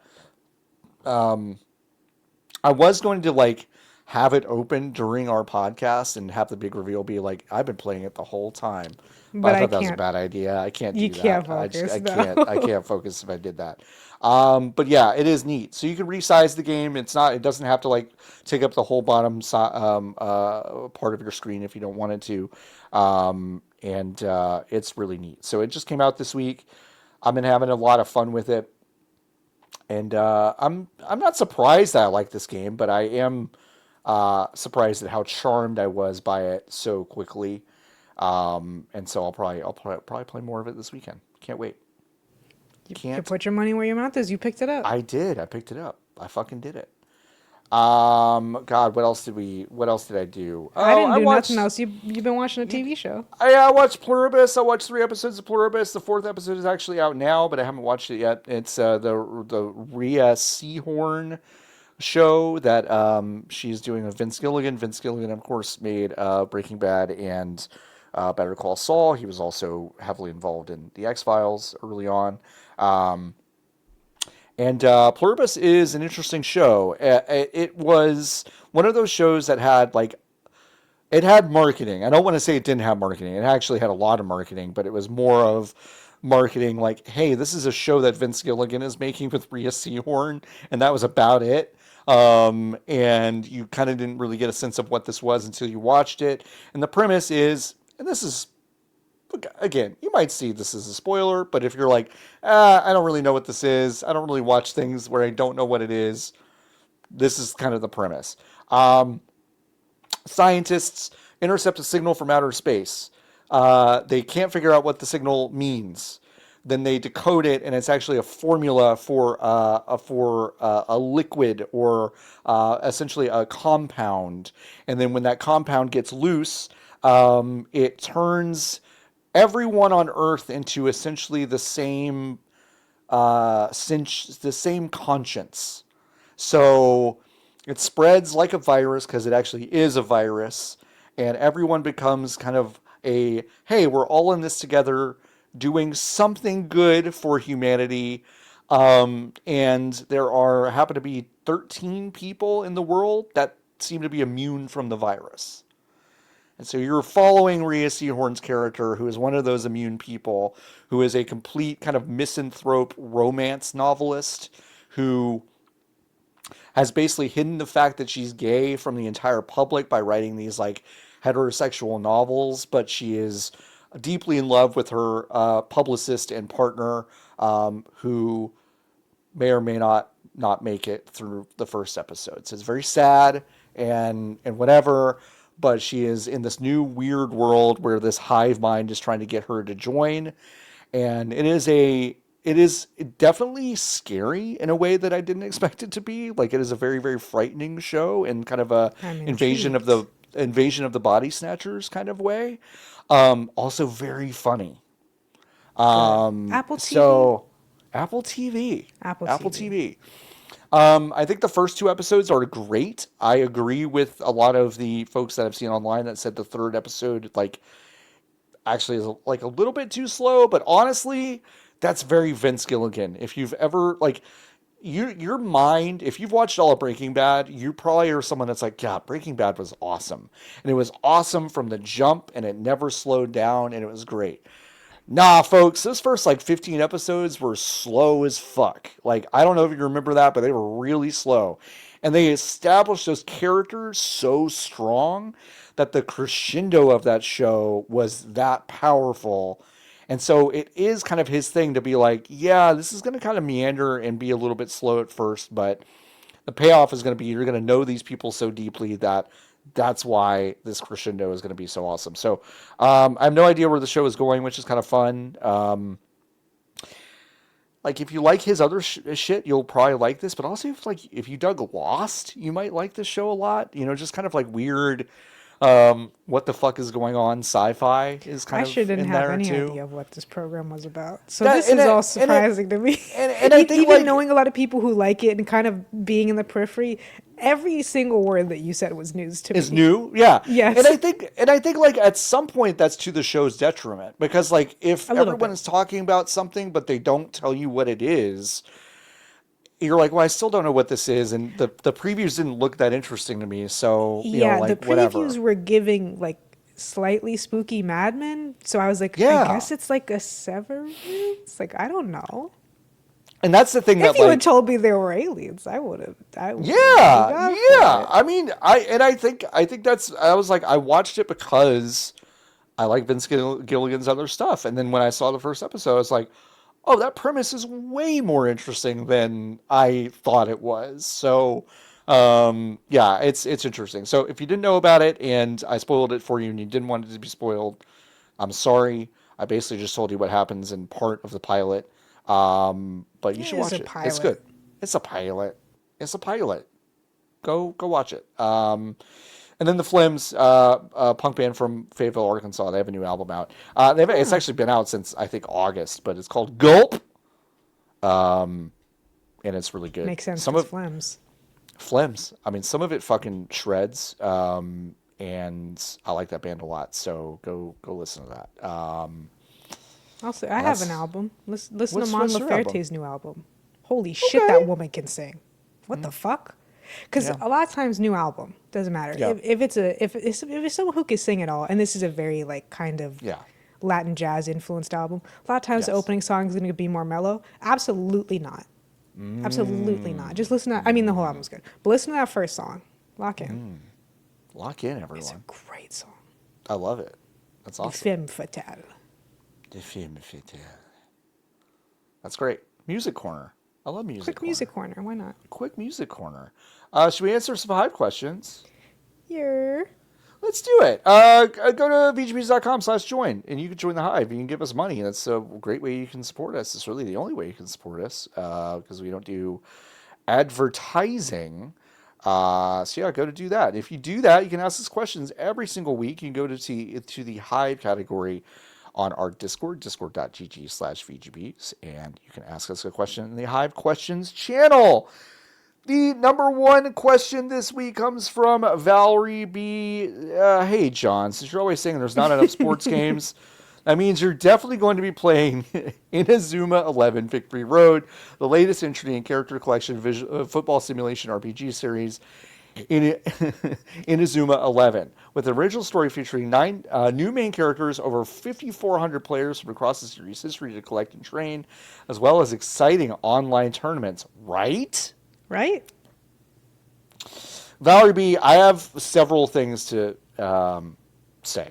Okay, I've known about the series for a while because Austin Walker used to post about it a lot. I am very interested in it. Would you believe that no one in my orbit knew that this game existed until people had already started playing it earlier this week? The marketing for this was fucking zero. I did not know this game was coming out. So no, I have not yet. I do plan to, Valerie B. I do plan to. I think there is my most like abrasive opinion in response to your question, which I think is a great question, and I do sincerely want to play this and give it a try. But my most abrasive kind of viewpoint, kind of connected to it, is I don't need all that other shit to be interested in sports, but you do. That's okay. That's okay. That's okay. But it's not me. That's not who I am. I don't need the other shit to get into sports. The sports already has that shit. The problem is, and I do legitimately, Valerie B., and everyone listening, I do legitimately think this is a problem. It is a problem deeply connected to the real-life licensing aspect of sports games. is that my familiarity with the cool storylines that happen in the video games of sports are in my head because I am connecting those things to real people I know, but they're not happening in the game. And when they do happen in the game, they're fucking boring. Like in Yeah. NBA, it's always like, oh, my Coca-Cola endorsement fell through. Like, who gives a shit? There's no romance, there's no beef, there's nothing real in it, which like you do get from Inazuma 11 and you do get from other sports anime games that like, try to mix these two things. So I deeply admire what those games do because they're putting something into these games that is explicitly not in the text of simulation sports games based on licenses. But also, I don't need it because I'm already doing it because I'm familiar with the sports that are happening. Does that make sense? Yeah. Okay. You could have I just think said that makes that soccer's a sport that's hard to care about. But I could have just, I could have You coulda just, just I could have said just that. ended with that. No, but I mean, that's, I mean, for me, that's part of it. every fucking footballer is playing for 15 different teams, and I'm supposed to keep track of that and watch their goddamn games at I'm 1 supposed p.m. to, and 1, then 4 in the 1 morning. p.m. Yeah, that's all the only time. If you go Soccer's on- horse shit. Hey, And hey, the folks. thing that's crazy, it's also at 4 in the morning for the people in the UK somehow who are actually watching the shit. It doesn't make any goddamn sense. If you turn on Peacock in prime time, you're either getting football, or like real football, not the fucking soccer. Or you're getting football or wrestling, but folks, it's that sweet spot at 1 p.m. and 4 a.m. where it's like, oh, Premier League's on, cool. God damn it. Anyway, Valerie B, I appreciate your question. I'm going to check it out. I really am. I hear enough good things about it. But it's just those things interest me less because I just need less of it. I'm already familiar with the stories that are happening in real life. Anyway, Sawyer asked, which game or series would you most like to see get a luxurious Criterion Collection style re-release? Maybe Siren. Ooh, that's a good answer. Siren would be fun because they'd have a lot of peripheral stuff with the. Do they call it archives in the game? I forget what it is, but the collectibles that are like real objects that they made and then photographed. That would be fun. That'd be fun. I like that. Siren's a good pull. I would Of course, say, prefaced by like, I don't care about any collectible stuff. Yeah, no, I mean, I deeply don't That's care what's about hard. this. I don't want more crap in my home, Yeah, that's true. which is tough. But it's like, I mean, it's like if we're talking about like, there's A something nice loving steel about book. it, and there's like, a steel book and like some features and stuff that just wasn't, like, director's cut kind of stuff or commentary or Yeah, anything like yeah, that. yeah. That like the truth is like I would just love it if we treated our medium like we treated film, and we actually like that stuff. And What if wanted we to meant package that it with was those art stuff. when we said it? Right. Yeah. I mean, so I think my cop out answer is I would really like to see, like fucking Jet Force Gemini, Buck Bumble. Like, I mean, like games that don't quote deserve it, but I'd still love to see that kind of care given to like all these certain things. The real answer is Shenmue. But thanks. Let's see. My Hero Zero asks, what time is it until a well, excuse me, princess, in a Zelda movie? Y'all think Nintendo knows what that is? Because I don't. I don't think it'll be in the movie at all. I don't think that they will try No, a I single don't. smidgen of that movie to be funny. No, I don't. I don't. I also don't either. And can I just say If it was something? animated, I could believe that. But Can I be a huge bitch for a second? bestie. Okay. I saw so many people online this week going like, the new Zelda movie looks awesome. That's crazy. You Guys. John, I said this weeks ago, you need I to know. block more people. I know. You I know. need to block more people. Hey, folks, that movie looks fucking terrible. Those screenshots they released, they chose to release those. They chose to release them. I've never seen a more chopped looking wig on a man. Oh, awful. I mean, like, we're The thing talking is, the lace is Goku. great. It does look like We're- it's connected to his head. So how is the rest of it so bad? We're talking fucking Goku from the live action movie ass, like, Yeah. bad hair. Like, The it's Magician's not good. Apprentice or whatever that other movie's called. It's not good. It looks worse than the IGN parody that they did 17 years ago. The April Fool's joke with the live action trailer. That looked better than this. I don't know what y'all are talking about. This looks bad. No, Anyway. the dialogue's all going to be, Link, we have to Link. get to the crystal stone. The crystal stone? The crystal stone in the Goron's kingdom. Squalala! Everybody talks like their Wind Waker counterparts. Hey! Hey! And no other dialogue than that. Now that'd be a fucking movie. That would be awesome. Experimental. God. Imagine the bravery it would take. That would be so no, cool. No, it's just gonna be Zelda's terrible Breath of the Wild TOTK voice. Fonk asking, I've got so many questions about this next question. I've got so many questions. I do. Fonk asking, was there any weird people from your youth that other hosts probably wouldn't have heard of? Well, we already talked about it. Mine was Mr. Dunlap, the lizard guy. We already talked about it. I didn't even think about that, but that's my answer. Like, I don't know. It would probably be a bunch of obscure cartoons, which I don't think are guys so much. Yeah. I'm not sure if it counts. Do you know Zaboomafoo? I do know Zaboomafoo. Okay. Yeah. I was going to say, they've been around for a while. That's the only, like, live-action youth guy I can think of. Because I was only cartoons as a child. You know Yo Gabba Gabba? I do know Yo Gabba Gabba. Of course I do. Of course I know Yo Gabba What do you mean, Gabba. of course I do? No, but like fucking Thundercat has been on like Yo Gabba Gabba. Like real. Oh, real that people is have been on true. Yo Gabba Gabba is still around. Wow Wow Wubsy. Yeah. I do know Wow Wow Wubsy. Yeah. Bubble Guppies. I do know Bubble Guppies. Yeah. I can't think of. That's the thing is they're all. I was just watching Disney and Nicktoons. Do you know Mr. Bogus? Okay. I was trying to think about this with friends the other day. Cartoon character, looks vaguely like a superhero, maybe 80s, 90s. Blue in the face, Bride of Frankenstein hair. Oh. I couldn't remember his name, and I couldn't Google it. It's not Freakazoid. Yes, it is. That's the name. I was trying. Yep, that's Freakazoid. His name's the fucking weirdo, the Winkler. What is his? No. Freakazoid. That's his name. What's the lyric? There's a lyric. Hold on. Runs around in his underwear. Freakazoid. Yeah, I didn't like Freakazoid. Freakazoid. I like his design a lot. I did like his design, but I didn't like Freakazoid. I was a Pinky in the Brain person. I did like the Animaniacs, Yakko, Wacko, and Dot. I was big on Scoobert Doo. There's a photo of me out there somewhere, 3 years old in the Scoobert Doo costume for daycare. That's cute. Who were you? Who were you? Were you Scoober? Scooby Doo. Yeah. Oh, cute. That's really cute. It was like a onesie with one of the big dumb that's cute. plush head on the top. Yeah, that's great. Impossible to get around as a 3-year-old. Gotta say. Yep. Very top heavy.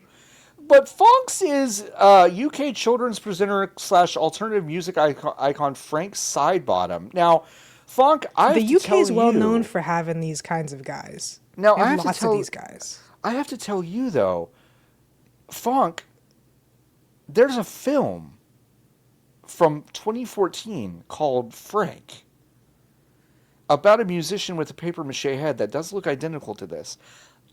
In no way, I don't think, do they call attention to the fact that these two things are in conversation with each other.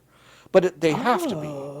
But they have to be, though. They have to be. And that movie, by the way, is great. It's one of my favorite movies. It's Donald Gleason, and he basically joins a band with this guy Frank, who's played by Michael Fassbender, and Maggie Gyllenhaal is also in the band, and it's like a weird noise experimentation band, and the music's actually like fucking sick. It's a great movie. It's really good. But I did not know about this guy, and I want to know more. So Fonk, tell me more about this guy. I'm not gonna. You know what? Crucially, I'm not gonna look it up. You need to tell me about it. All right. Valerie B asking, what's the biggest unforced error you've ever made? Fuck me. Unforced error? I don't know. Man, oh man. The biggest unforced error I've ever made. Shit.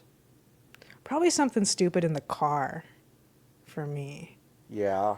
Just like something, I can't think of what though.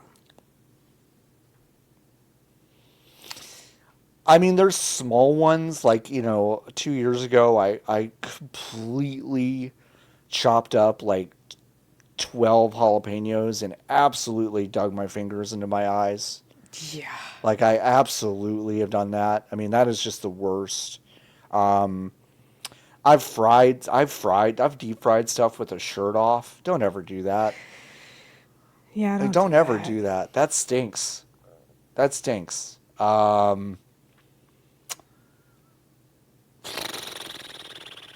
I left my exposed foot in the sun so long I got skin cancer.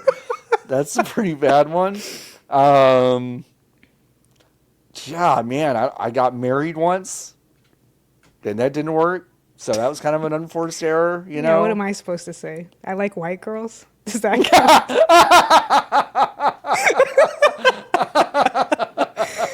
Make no mistake, folks. At least 30% of that from John is a pity laugh because he God, knows. I do know. But but crucially, Lotus, fucking same.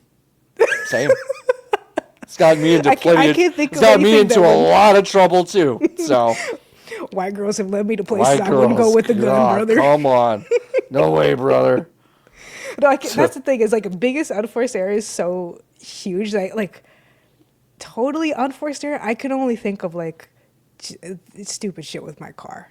I could get a new Yeah. car. I'm not going to, but Yeah, that car has problems. I could probably give you like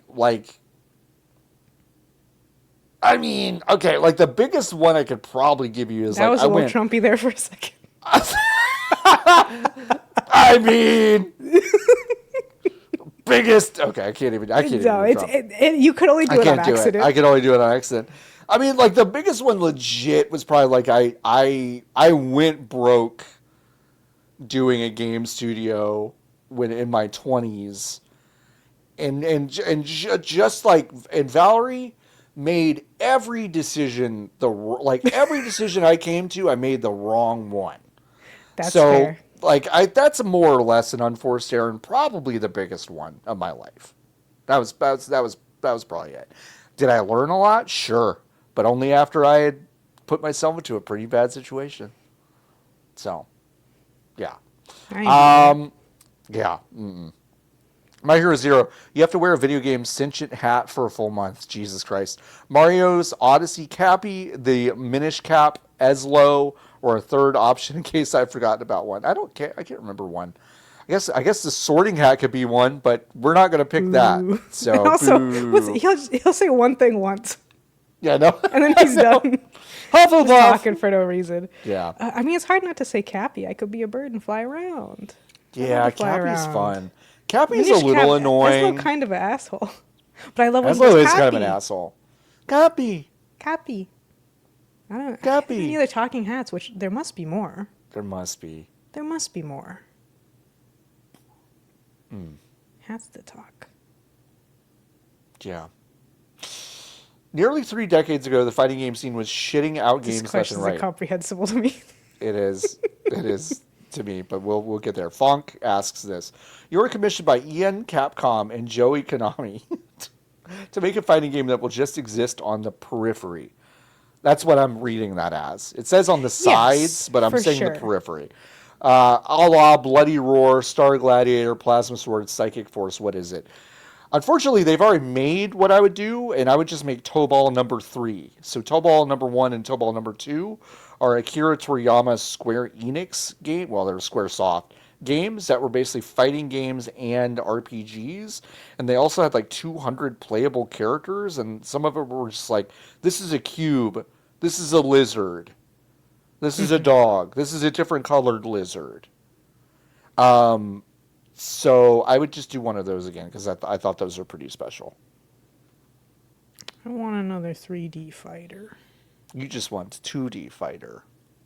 Another 3D Oh, fighter. you want another 3D fighter? Yes. Okay, I do too. Because we I have love 3D Tekken, fighter. Virtua Fighter, and Dead or Alive. One of Yeah. those isn't fun, and the other two are on life support. So, like, can we get a 3D fighter? Now my head's spinning thinking about which one is not good and which ones are on life support. Tekken is not life support. It is not on life support. Like, so yeah, Virtua Fighter 6 is coming out. However, Virtua Fighter 5 Revo as a release is horse shit. It is a horseshit, but also Lotus, is Virtua Fighter 6 coming out?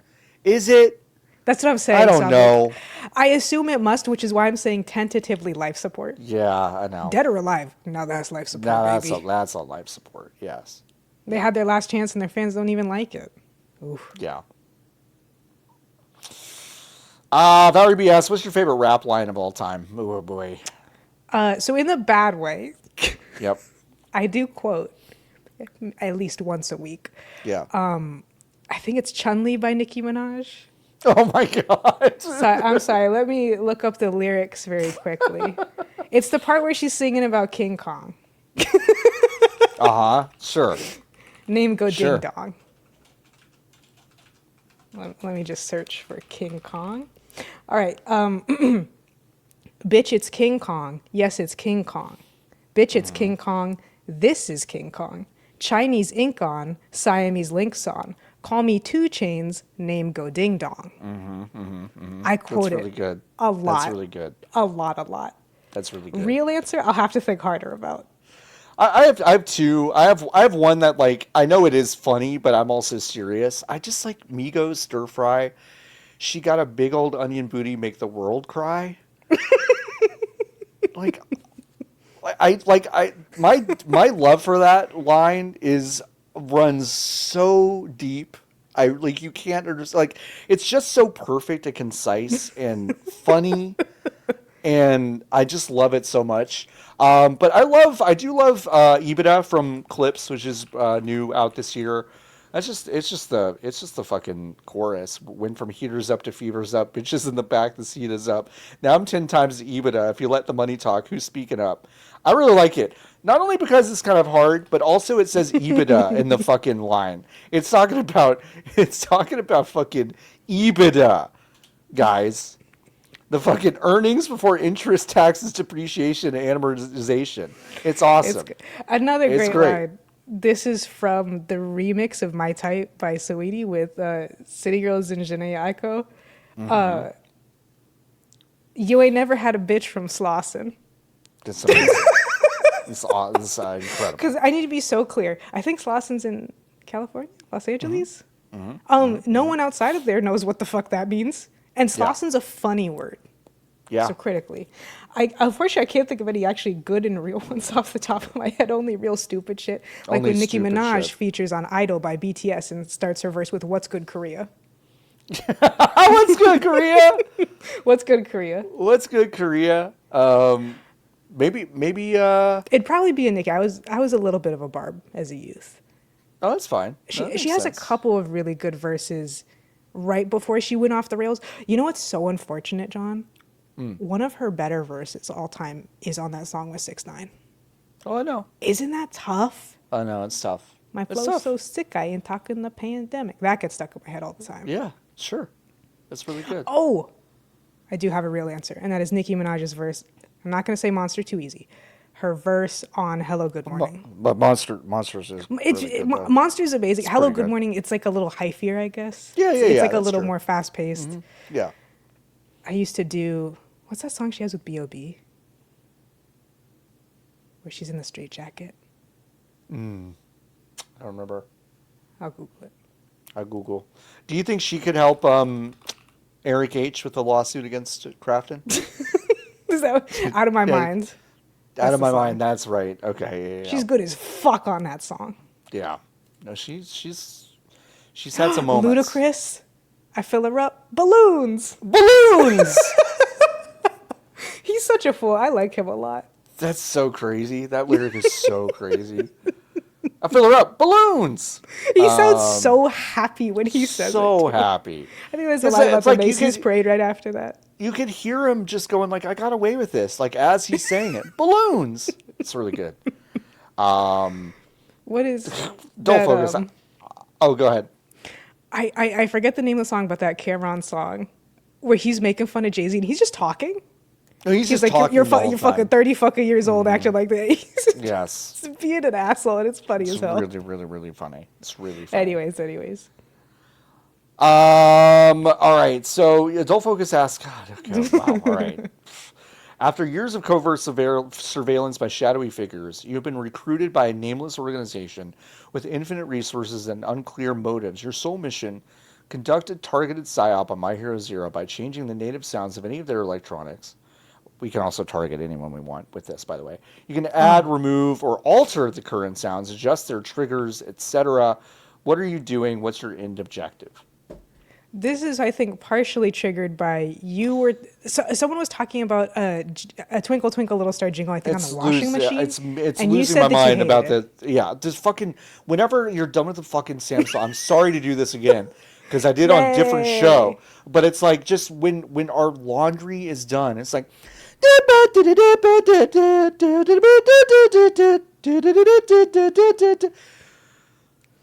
We don't need it.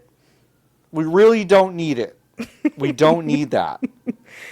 So if I was doing the psyop, I would cut out this portion of the podcast, delete John's other stream VOD, and I would change his washing machine to the ESPN Sports Desk theme.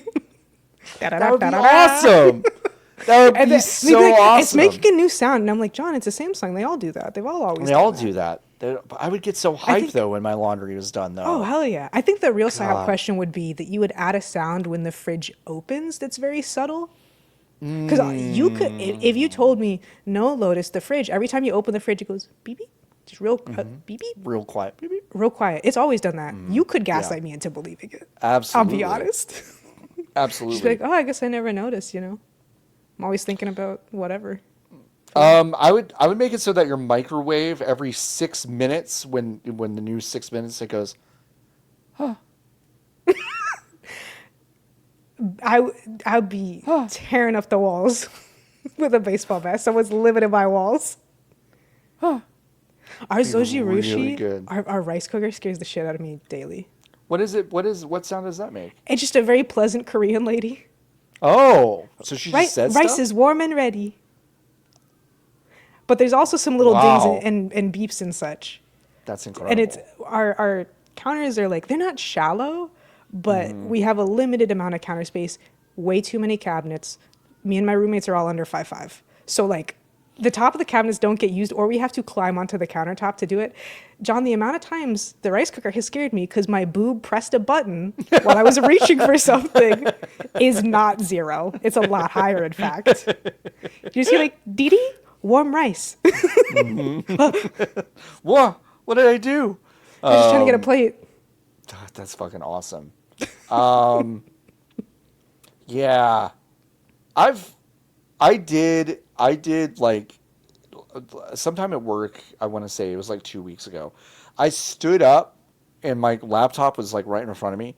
I did stand up and like completely close everything on my laptop because my belly basically like hung on the keyboard for a second and hit some combination of things that just like totally just like shut my shit off. And I was like, that is so funny. What just happened? And it was kind of embarrassing, but it's fine. Sphinx asking, do you know a good replacement for love and personal fulfillment, or is the Crunchwrap Supreme from Taco Bell the correct answer? That's of course that's a good answer. That's a good answer. If you can't have love and personal fulfillment, you might as well eat. You might as well eat. Love and personal fulfillment. I don't know.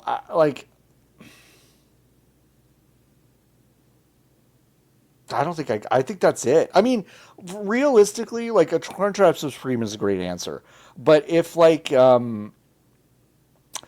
if you like were having a bad day and you like left your bedroom and then like there was a tortilla lady in your kitchen just making fresh tortillas. You had the paleta lady before. Wait, what? Didn't you have the paleta lady? Was your last one?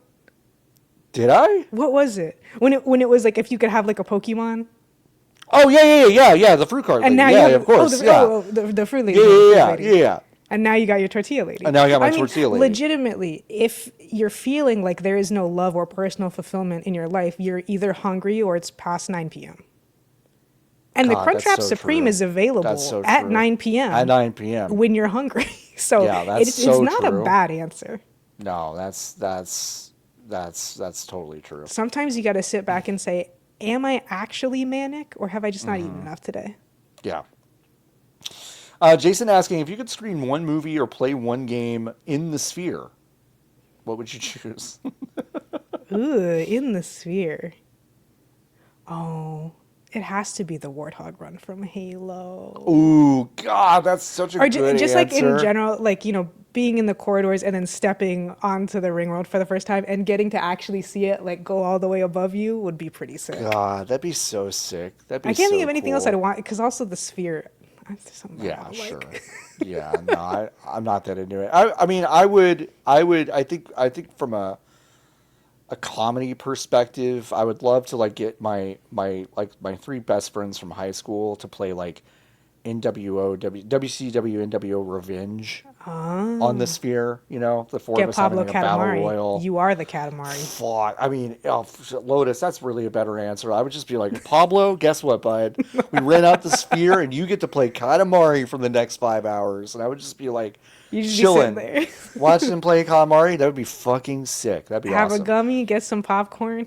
We've now talked about Pablo, I think, 5 separate times on the show. It's He's now probably my time. favorite recurring It's character. probably time I tell him that this exists and we've talked about him that many times. I'll send That's him a because link you this mentioned week. him once, and then by total happenstance, because I think it was another story about playing games as a Sure. youth. Yes. You just mentioned like, oh yeah, Pablo, and I was like, Yeah. Pablo It's Katamari. Pablo. It's Yeah, oh my Pablo god. Katamari. Yeah, it's the best. That's funny. Jason also asking, boy, what's your favorite thing about your co-host? I can't believe you're going to make us say nice things about each other. Damn. As if we're the most vicious. Do you We ever are, watch a podcast and you're like, they don't like each other? oh, sure. Yeah, Often. absolutely. These Often. comedy podcasts, John. I know. These alleged comedians, except I for know. those ones that role play as rednecks, they love each other. They do love each other. Them I Those two like. love each other. I would say my favorite thing about John, and I've said this before when talking about VGBs, so you know it's real, is that you have a very good and long-term read of the industry where, like, again, it's a thing that we talk about a lot is like, why are motherfuckers pretending y'all care about games or games journalism when you have no cultural context whatsoever? You don't care about the history. You don't care about old games. And John cares very deeply about all those things and has made it his business because he's passionate about games and has been for a long time and actually gives a shit and also learns and knows stuff, which is why I agreed to be on here because I also watched the program. That's really nice. Thanks. You're welcome. That's really nice. Easy answer because I said it before and I was like, got it. You got it. Yeah, fuck. No, so oh God, my favorite thing about Lotus. Brr. Well, despite what I think she would have you believe, I think she's a tremendously kind-hearted person, which I do love a lot. That's like a really That big feels deal to crazy. me. It's so I know it seems crazy. I don't think it's that crazy. I think I get to see I think something that's been really special about like my relationship to a lot of people I work with is that I do see past or through or whatever certain things and certain like we are a cynical bunch in a lot of ways Yeah. about this industry and the things that we talk about, but I tend to actually grab more sincere realness and kindness and like a better view of the world from a lot of the people we work with. And I happen to think Lotus does exemplify a lot of those things. I also think Lotus is like, I genuinely one of the funniest people I've ever met in my life. Which is sick because I've been meeting so many funny people like over the past 5 years. And I think Lotus is like very if not the top of that list. And it's not something I think a lot of people talk about. So, Thank you. That's very sweet. yeah. Although I will say, I do think it is something a decent amount to talk about. Nothing has inflated my ego than Yeah. reading the comments for the first episode I was on. Oh, yeah. No, that was a big deal. I think I said it once. They were pretty psyched. Maybe Yeah. it was on a stream. I was like, I don't recognize a lot of these usernames, but people are pretty I psyched. know. This is I like know. pretty cool. I know. It's very nice. And then know. sometimes, yeah, I'll see when people comment that like they liked a bit I did or something, and it means a Yeah. lot. Being funny Yeah. is fun. Yeah. If you have not seen the clip of Lotus talking about eating KFC, Oh, not I like a did not person, think but it's you like would think that was so funny. that's one of the funniest things I've ever fucking heard anyone say. Lotus saying that you don't really think of KFC as food, but you think of it as like food you would eat. You would get a pit bull for its birthday, Yeah. and it's I never want KFC because so I'm funny. craving KFC. I crave KFC because I want to feel like a pit bull on her birthday. Yeah. It's just the A lot of funniest chicken's fucking dog thing. food. It's just so funny. It's just really funny. It's so Thank true you. too. What do we like about Nikki? Nikki's secondly our co-host. Oh, that's true. That's true. Yeah.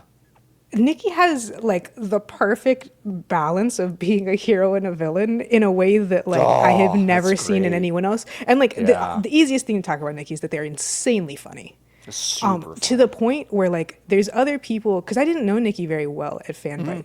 There's other Yeah. people I know at Fanbite through Fanbite, and I was Yeah. like, oh, this is a funny bit that they do. No. And over time, I realized none of those are their bits. They're all from Nikki, and I know because I also do the same thing. Because Yeah. the Nikki's speech patterns are Oh, like just illuminating and funny. Just like yeah. really nail into the English Yeah. language and make it work for them. But Yeah. yeah, like genuinely, I forget which episode this came up on. I wish I could think of it off the top of my head. But Nikki is so good at acting a fool and then being like, and by the way, here are my deep and informed socio-political cultural opinions, and then going right back to acting the fool. Yeah, I think you know it's cheaping out in a way, but I think my answer is basically the same of just like, you know, having these memories, and I don't even have to go back far. I mean, Nikki does this all the time, but having memories of like first starting to do things on at Fanbite with Nikki, and like, you know, we created Late Lunch, a streaming show that we did kind of in the middle of the day that was like, I'll just say it, deeply irresponsible. We took like 2 hours a day to do something that like had really nothing to do with what I think our core competency was, but I didn't care. And no, actually, shouldn't even say it. That was our core competency. The other shit was really not.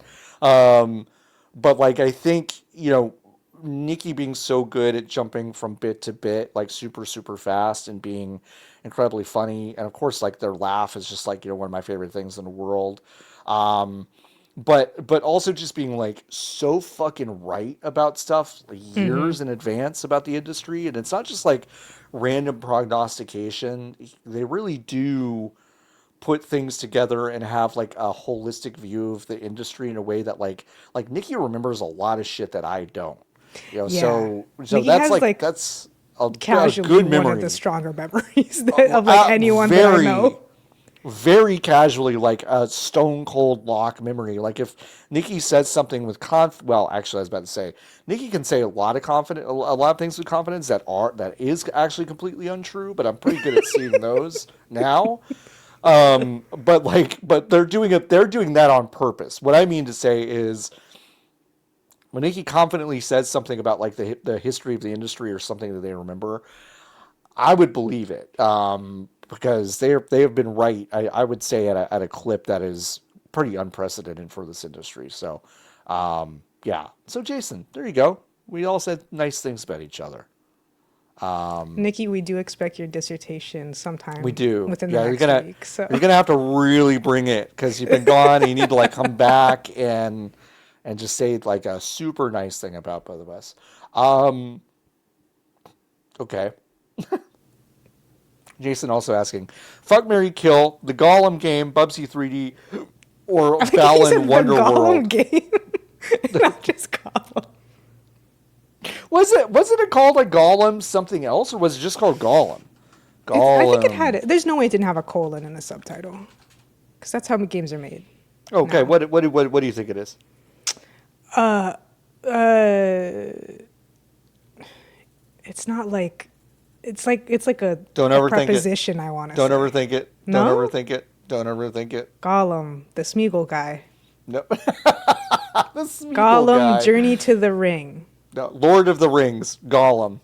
That's Oh, I what thought it that was game the is other called. way. Yeah, no. Mm-mm. I see. Yeah. So fuck If Mary if, Kill. if Jason can Balan. refuse to use Balan Wonderwall's Christian name, then I, as a Christian woman who is a lesbian, refuse to answer this question. That's, you know what? That's fair. I will. Whew, man, who am I marrying? Right, you got to spend time with them. That's the thing, is that it's tough. Gollum, very dedicated. He's already got a ring. Like the fucking the kill, pretty easy, I think. But like marrying, there's no way. I'm killing Bubsy. You're killing Bubsy. I'm killing Bubsy. I think I'm fucking Gollum.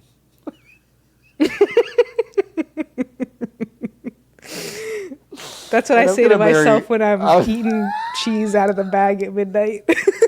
Oh, I'm fucking Gollum out here.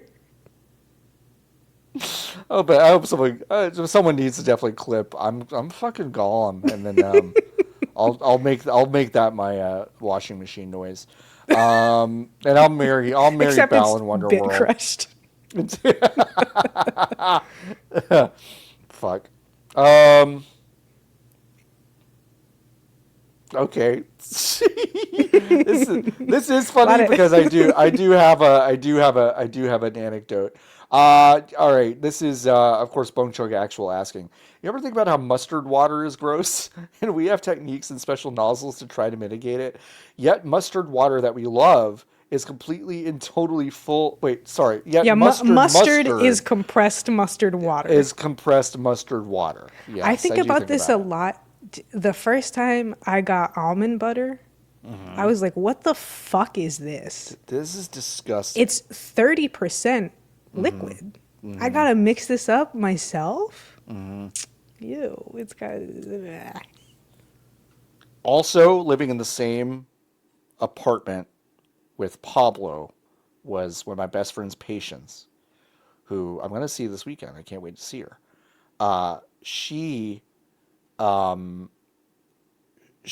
would wait. What did you just talk about? How did I lose my train of thought? Mustard. But what did you were talking about? Butter. Almond butter. Fuck. How did that's so crazy. Anyway, Patience was like the person in our apartment that'd be like, yeah, I got some peanut butter. But it was always the fucking natural peanut butter you had to fucking stir up and raw milk. Pablo and Aria and I, the other three people in the apartment, just berating Patience over the fact that we could have Jif anytime we want, yet you want this natural shit we have to mix together every time. Think we're fucking George Washington Carver out here. Fucking unbelievable. Jason asking a horrifying question. Hey, Lotus, how's the league going lately? This is like a trick. It's a trick. I have been through my rehabilitation. The answer is legitimately, I don't know. Wow. I have no idea. Presumably, it's November 21st when we're recording this. Worlds is over. I don't even know who won. I don't know who is there. Okay. Am I guessing? I used to be able, I don't think I can do this anymore. I used to be able to name like the first 12 world champions. Yeah. In a row. Now, I mean, statistically, T1 is always a safe guess. Yeah. But I feel like if they won, I would have heard about it.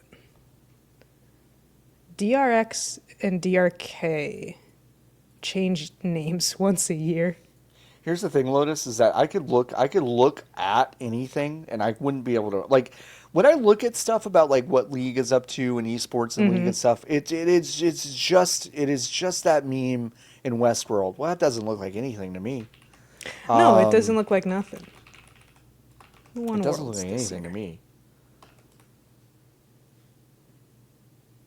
Oh yeah, it is T1. Oh my God, KT Rolster made it to the championship though? That's crazy. Wow. The old school Korean rivalry. So if League's just Koreans again, it's not worth watching. Yeah, it's not worth it. I'm sorry, Korean League of Legends is boring as all shit. Why is it boring? So in the history of League of Legends, keeping in mind, prior to League of Legends existing, the most popular esport in the world was StarCraft, and it was only popular in Korea. But like by volume of people watching, it was still, I think, the most popular. And it kind of like ratified like how esports work. And so because of that like high level strategy stuff, Korea really pioneered high level strategy into League. So famously, Korean League of Legends is extremely boring, heavily optimized. it's not as bad now because Riot's much better at like putting their thumb on the scale for how the game should go, how the pace should go, how the game should be played, which Yeah. is also more boring though overall if you think Yeah. about it. Yeah. But yeah, like infamously in I want to say 2015 or maybe 2016, there was a long periodically time Mm-hmm. where League of Legends matches on average were 35 to 50 minutes long. You're right. Yeah. And it was because Riot was just kind of off that year, and Korea would never give up and force you into constant strategic stalemates. Mm-hmm. And they're not as well known for like team fighting. Like they can, but they won't pick team fights unless they think they're gonna win. Yeah. Like have a high percentage chance to win. So it's just very boring to watch. This is boring. Huh. That's It's interesting. boring. I didn't know Yeah, that. there were many years where it was like, especially if you're not the number one Korean team, you just play the most boring fucking League of Legends on the planet. Yeah. T1's not as bad, but yeah. All right, we have another question. I am at a loss for how to answer this one, so I'm looking up a couple things. Fonk asking, what is a game you never got to play because it didn't come out in your country? Yeah, Yeah, hard so question because if it didn't come out and I've never heard of it, I don't care. yeah, I Like mean, it should this be was Mother 3, but I have played it a bunch. So yeah, and the other thing is that like this is, I mean, it's fine because it's like that you know, like it's still a totally valid thing. I mean, you're asking a 40-year-old this question, and a 40-year-old can answer this question because this is something that was, I was think, a a much bigger big deal. problem. You Oh, I said know, Siren earlier. Forbidden Siren 2 yeah, that's never true. came out here, I think. So Yeah, sure. for me, like 30 years ago, there were things that were coming out that I missed. Like Bahamut Lagoon was one of those like games that was just like, oh, that's one of the Square things. I can't play it. And of course, it's like disappointing, you know, whatever. Moon was the same way for a while, and then I got to play Yeah, it, I you didn't know know. about Moon for the longest time, so it just wasn't. So like there are games like that. I don't know if there's anything that I have actually missed. Nor would I. I mean, I think it really was pretty much like some Square Enix stuff that by now I have played. But yeah, I can't really think of anything. There was like a virtual on game that I do think eventually did come out for Dreamcast, but it was very late in the cycle and very rare. So that doesn't really count, but it was bigger in Japan. Um, and yeah, it was What kind are of those games that Suda took over and fucked the shit out of? Twilight Syndrome. I don't think those ever came out here. yeah, But yeah. I'm only interested in the ones that he didn't work on. Mm-hmm. Or I shouldn't say didn't work on, the ones that he didn't have a lot of control over, which I think is Yeah. called Moonlight Syndrome, Mm-hmm. something like that. So I guess that'd be nice. That'd be nice. That'd be But you nice. don't know what you don't know. But you don't know what you don't know. Oh, I got Grandia for Saturn. It came out for PlayStation like a couple years later, but I was mad about it at the time. That was Japan only, I believe. I believe that was Japan only. That was one I was upset about. I do remember that. My Hero Zero asked, "Did you ever want or have or want a Super Boy?" Probably a question specifically for John because we were old. My Hero Zero, I have to tell you something. I don't fucking remember this janky ass fucking thing. I don't remember this. This looks like a Nintendo a Super Nintendo controller with a little screen on it. Also two ports for controllers in the front, and you basically jam one of a Super Nintendo game into the top of it, like a Sega Nomad, which I did have, which played Genesis games. I didn't have this. I knew no one who had one. This is news to me. I don't remember this at They all. look so new.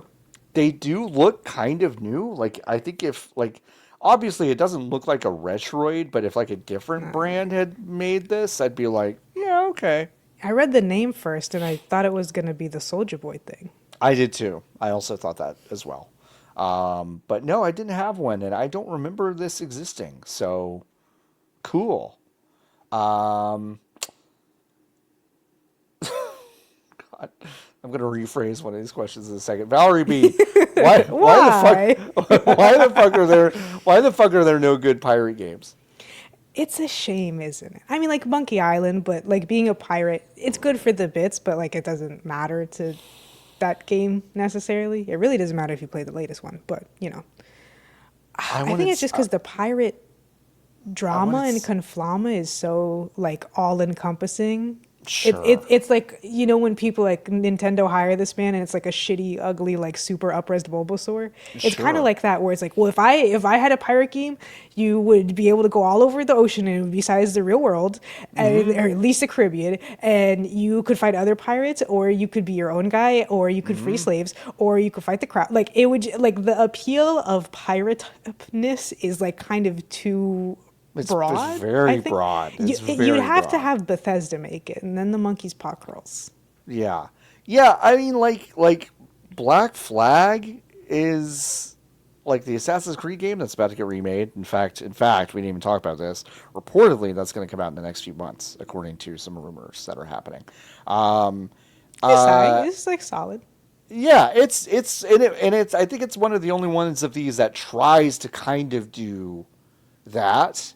Yeah. But it can only do that because it's Ubisoft, and all of Ubisoft's shit is so fucking broad. Yeah. That's kind of how it works, right? So, yeah, like every pirate game has some sort of quality about it that I deeply dislike. Like Sid Meier's Pirates, like too much fucking menu bullshit. Sea of Thieves, PvP. Sea of Thieves is PvP. I love not being harassed. We were talking about the voice thing earlier. Do you know what I love? Not being harassed. It's different if the game is like that. Yeah. If the game was just like that. Yeah. Yeah. And even then, I don't want to do that. There's a lot to like about Sea of Thieves, except I just don't like any of it. Beautiful gowns. Beautiful gowns. I just don't know what to say. Like every time I try hard with Sea of Thieves, and I'm just like, yeah, the water looks good. Love that water. It's about all I got. All right, Lotus, are you gonna? Wind Waker's okay. Wind Waker's okay. Kind of gets a little piratey at times, a little bit. All right, Lotus. Lotus, are you going to play Poco? And I'm not going to ask the second half of that question. I'll play it before the end of the year. Okay. I'll play it before the end of the year. There you go. Okay. Beard Dragoon asking a question that I believe we tried to answer on episode 1 of 99 Potions years ago at Fanbyte. Is RPG too broad of a category, genre, format? If so, what do we do? Throw categories out the window? Burn it all down? You don't want to get me talking about game genres. I mean, Beard Dragoon, kind of. Yes. It's not too broad because game genres are stupid. They are all marketing terms. They should be broader. Yeah. Yeah. Metroidvania, an action game. Fuck you. Shut up. Yeah. An adventure game. An adventure game. I'm fully agnostic out to action, adventure, RPG, puzzle, horror. I don't give a fuck about anything else that like you nail down between that. Let Call of Duty Black Ops 7 AI horror shit fight it out with some random shmup made by 3 dudes from Japan. Because those are both action games. They're both both action. Shit. They're both action. We're pretty aligned on the genre thing, actually. I think if more genres were like a critical discussion, and even when you think about like movies and games, right? Mm-hmm. For movies, you can get some pretty specific ones, like Giallo and stuff is a very particular type of horror, but it's not called that like because it's this big critical discussion. It's like, oh, it's the ones that are kind of like that, or like spaghetti western. That's like a very specific thing. Usually, when you're talking about a movie genre, you're talking about the genre of the story, and we don't do that in games. No, at all, because we've decided that doesn't matter. Which means that the only thing that matters is either the gameplay or more likely the stuff that's like marketable about it. You ever think about how Souls-like just doesn't exist as a phrase in Japanese? Yeah, and we just mistranslate it every single time. Mm-hmm. I do. I think about it a lot. So normal. So Beard Dragoon, that's like, it's burn it all down. Throw categories out the window. It doesn't really matter. It's fine. Don't focus. What's your Christmas gift buying strategy? Great question on a week where I've realized I've fucked up already. So have you? Yeah, just in the sense of like, I do this every year. Well, actually, like 3 years ago, I was really on top of my shit, and I had everything purchased before, excuse me, before Thanksgiving, which Oh, was okay. amazing. I felt awesome. I felt like but the fucking power coursing through my veins when I Hmm. knew I didn't have to do anything in December. I am not there now, and I probably won't be. I So, do a non-zero amount of ordering like on Black Friday, just because it's yeah, cheaper. okay. Sure, it is cheaper.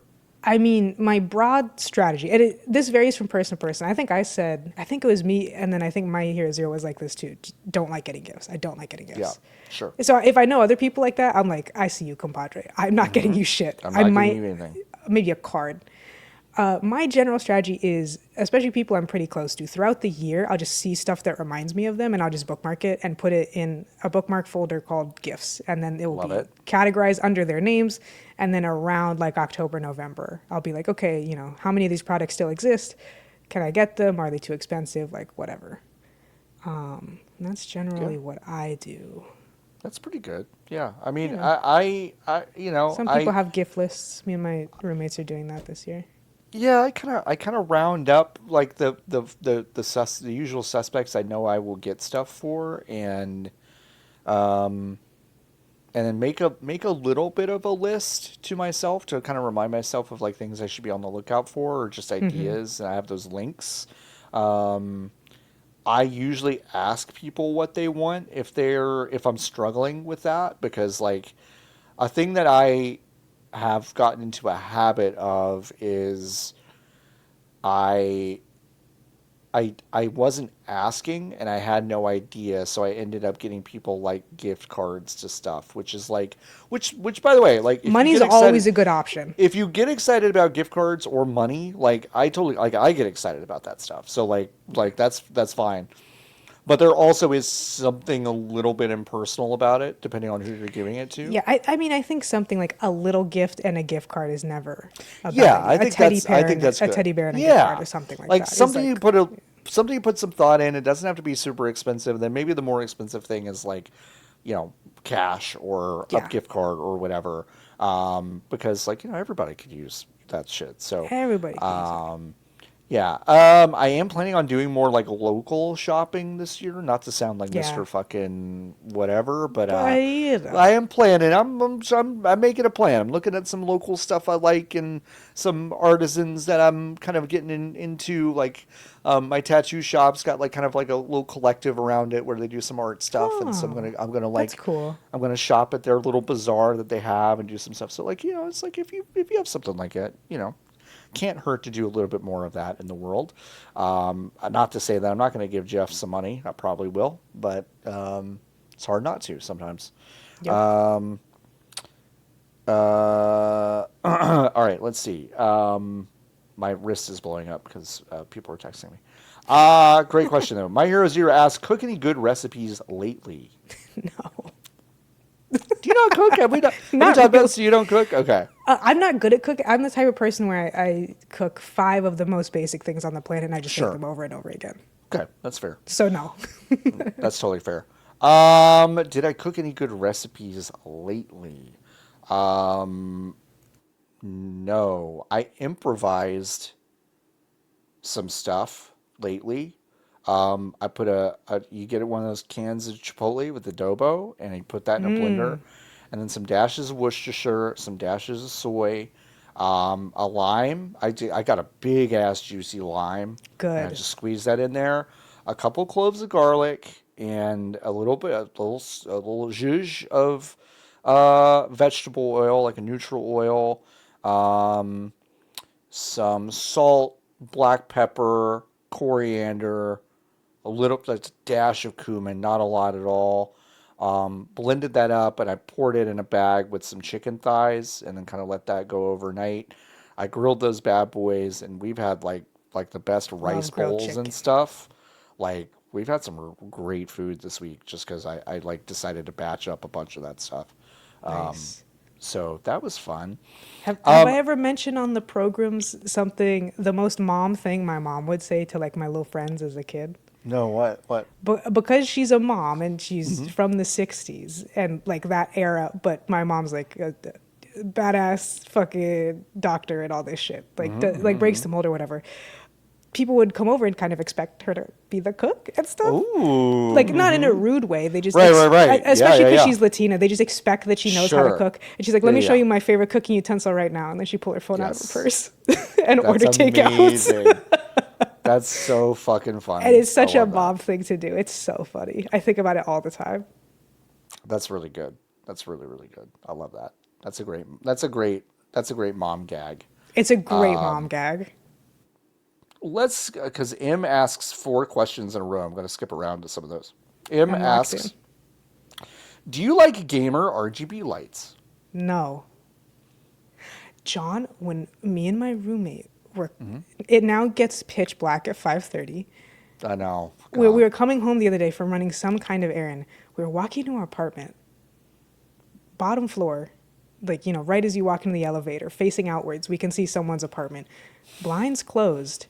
The brightest, most saturated blue light I've ever, like, if you can see this blue light that's reflecting in my glasses, it was this deeply like B-sod blue, just like whoosh, like all and leaking out of the blinds. And I was like, what are they doing in there? Are they filming a Reiki video? Like, what could you possibly use? No, I hate that. I specifically bought my PC case, the RGB-less version, because I don't like them. I don't like them at all. I think at one point I liked them in theory. In practice, I really don't like them. In practice, I really don't.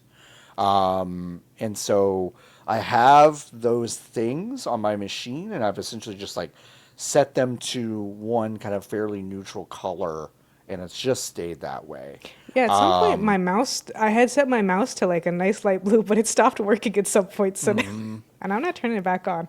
I did, back in the day, I did have one of those keyboards that like reacted to whatever game that you booted up. And I think those are kind of fun, where like different stuff will light up, or even whatever I had. I guess this must have been SteelSeries. When I used to play League, it would have certain stuff where like, if certain things were happening on the screen, the keyboard would light up. So like if you die, all the lights on the keyboard go out, or like if you use your ult, like you get a big flash of light. It's kind of fun. Reactive stuff like that is fun, but just like them hanging around. I think reactive stuff is fun. I think keyboards are generally like better for that stuff than anything else. Because one, like if you're in a darker room, like it's nice to just have that kind of backlight to your keyboard. But like, I'm not as big into them. I think the LED bar on the new Steam machine looks kind of nice. Looks like you can do very little with it if you want to, but it looks like you can also make it do a bunch of bullshit. Which, like, if you like a bunch of bullshit, that's totally fine. And yeah, so that's kind of how we feel about it. Oh, blah, blah, blah, blah, blah. Papa Bear Zach asking, what's your favorite form of predatory monetization? How could it not be skins? Yeah, skins is pretty good. It's got to be skins. It's got to be skins. I think, like, as a Marvel Snap player, I think having 4 different currencies that all kind of somehow feed into the other and obfuscating the exchange rate of all of them simultaneously, that also hits, like that's also kind of fun of just like, what does any of this shit mean? Yeah, so that's good. Skins, though, I think is like, that's got to be it, though. Shitty it's a McFargus. Shame they monetized them. Okay, now I did say shitty McFargus. I'm so sorry. It's what's the Booby DD Megadoo DD Megadoo. It's Shifty McFargus. I'm so sorry. What's your favorite album that's old enough to go to high school? So between 15 and 18 years old, I guess. Are you 15 in high school? Yeah, 9th grade. I was young when I went through high school, but that still seems high. It's not 14. I was 14 when I started, but a lot of people were 15. Oh. So 14, 18, sure. Okay. I did have to. I was looking this up every like not few minutes, but once I realized we were getting into questions, I was like, oh shit, I have to look this up. I think my answer is Brand New Eyes by Paramore. You could pick Brand New Eyes or Riot. I think are both high school age, but I'm a Brand New Eyes girly. That album's more depressing, which I really like about Paramore. That's the album with All I Wanted, so like get the hell out of town, 15. Did you hear? I'm sure you heard. 15-year anniversary of Animal Cannibal by Kesha. She's releasing it on CD for the first time ever. I'm finally going to have a Kesha CD in my life, John. That's exciting. I'm very excited. That's exciting. Is that better than Brand New Eyes, though? No. No. I think it's hard to beat. I think just making the cut, mm-hmm. because it's 18 and it's pretty much 18 About and a half. Yeah. It's Boxer by The National. That's probably their best album overall. But that's a really good one. I'm also going to check the date on... Oh, is Pink Friday? Pink Friday has to be... Oh, yeah, Pink Friday's 15. Uh-huh. Pink Friday by Nicki Minaj. Nicki Minaj. Nicki. The Fame Monster, too. A lot of good music came out when I was a teenager and couldn't club to it. Not that I would anyways, though. Yeah. I also really liked Bon Iver's self-titled album, which came out 14 years ago. So, yeah, those would probably be my answers. There's probably good pop music that's been out, but like I could get some more out. I've got more. Well, wait, hold on a second. God, now I'm like, right. You said the Fame Monster, right? Like when was that? Yeah, what year was that? The Fame Monster same year as Brand New Eyes, I think, right? 2009. Yeah. Yes. Oh, Scary Monsters and Nice Sprites has to be by Skrillex, which I am a fan of. I was a big dubstep child, as people might know. Cruella T-shirt. Mm-hmm. They have a new single out, and it's really good. Yeah, that's fun. Yeah, I like Cruella a lot. The Fame Monster is really good. The Fame Monster is really fucking good. It's really good. Doesn't matter if you love him or capital H-I-M.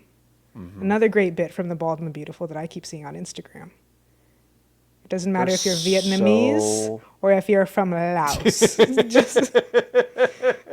I don't have the context because I haven't watched the episode yet. That's a good riff. I have not seen any episodes of any of their shows, but have I seen enough clips to fill several episodes? You get it. Because also many of They're very funny. The short form program is very short clips all strung together. So you got it. I've basically seen it. Some good albums. I could listen to Skrillex right now. You could. I'm also asking, is there a game, a quiz, variety show that you'd like to go on? Separate question, which one do you think you'd be good at? Oh, I wouldn't want to be on TV. I don't think I'd want to be on TV.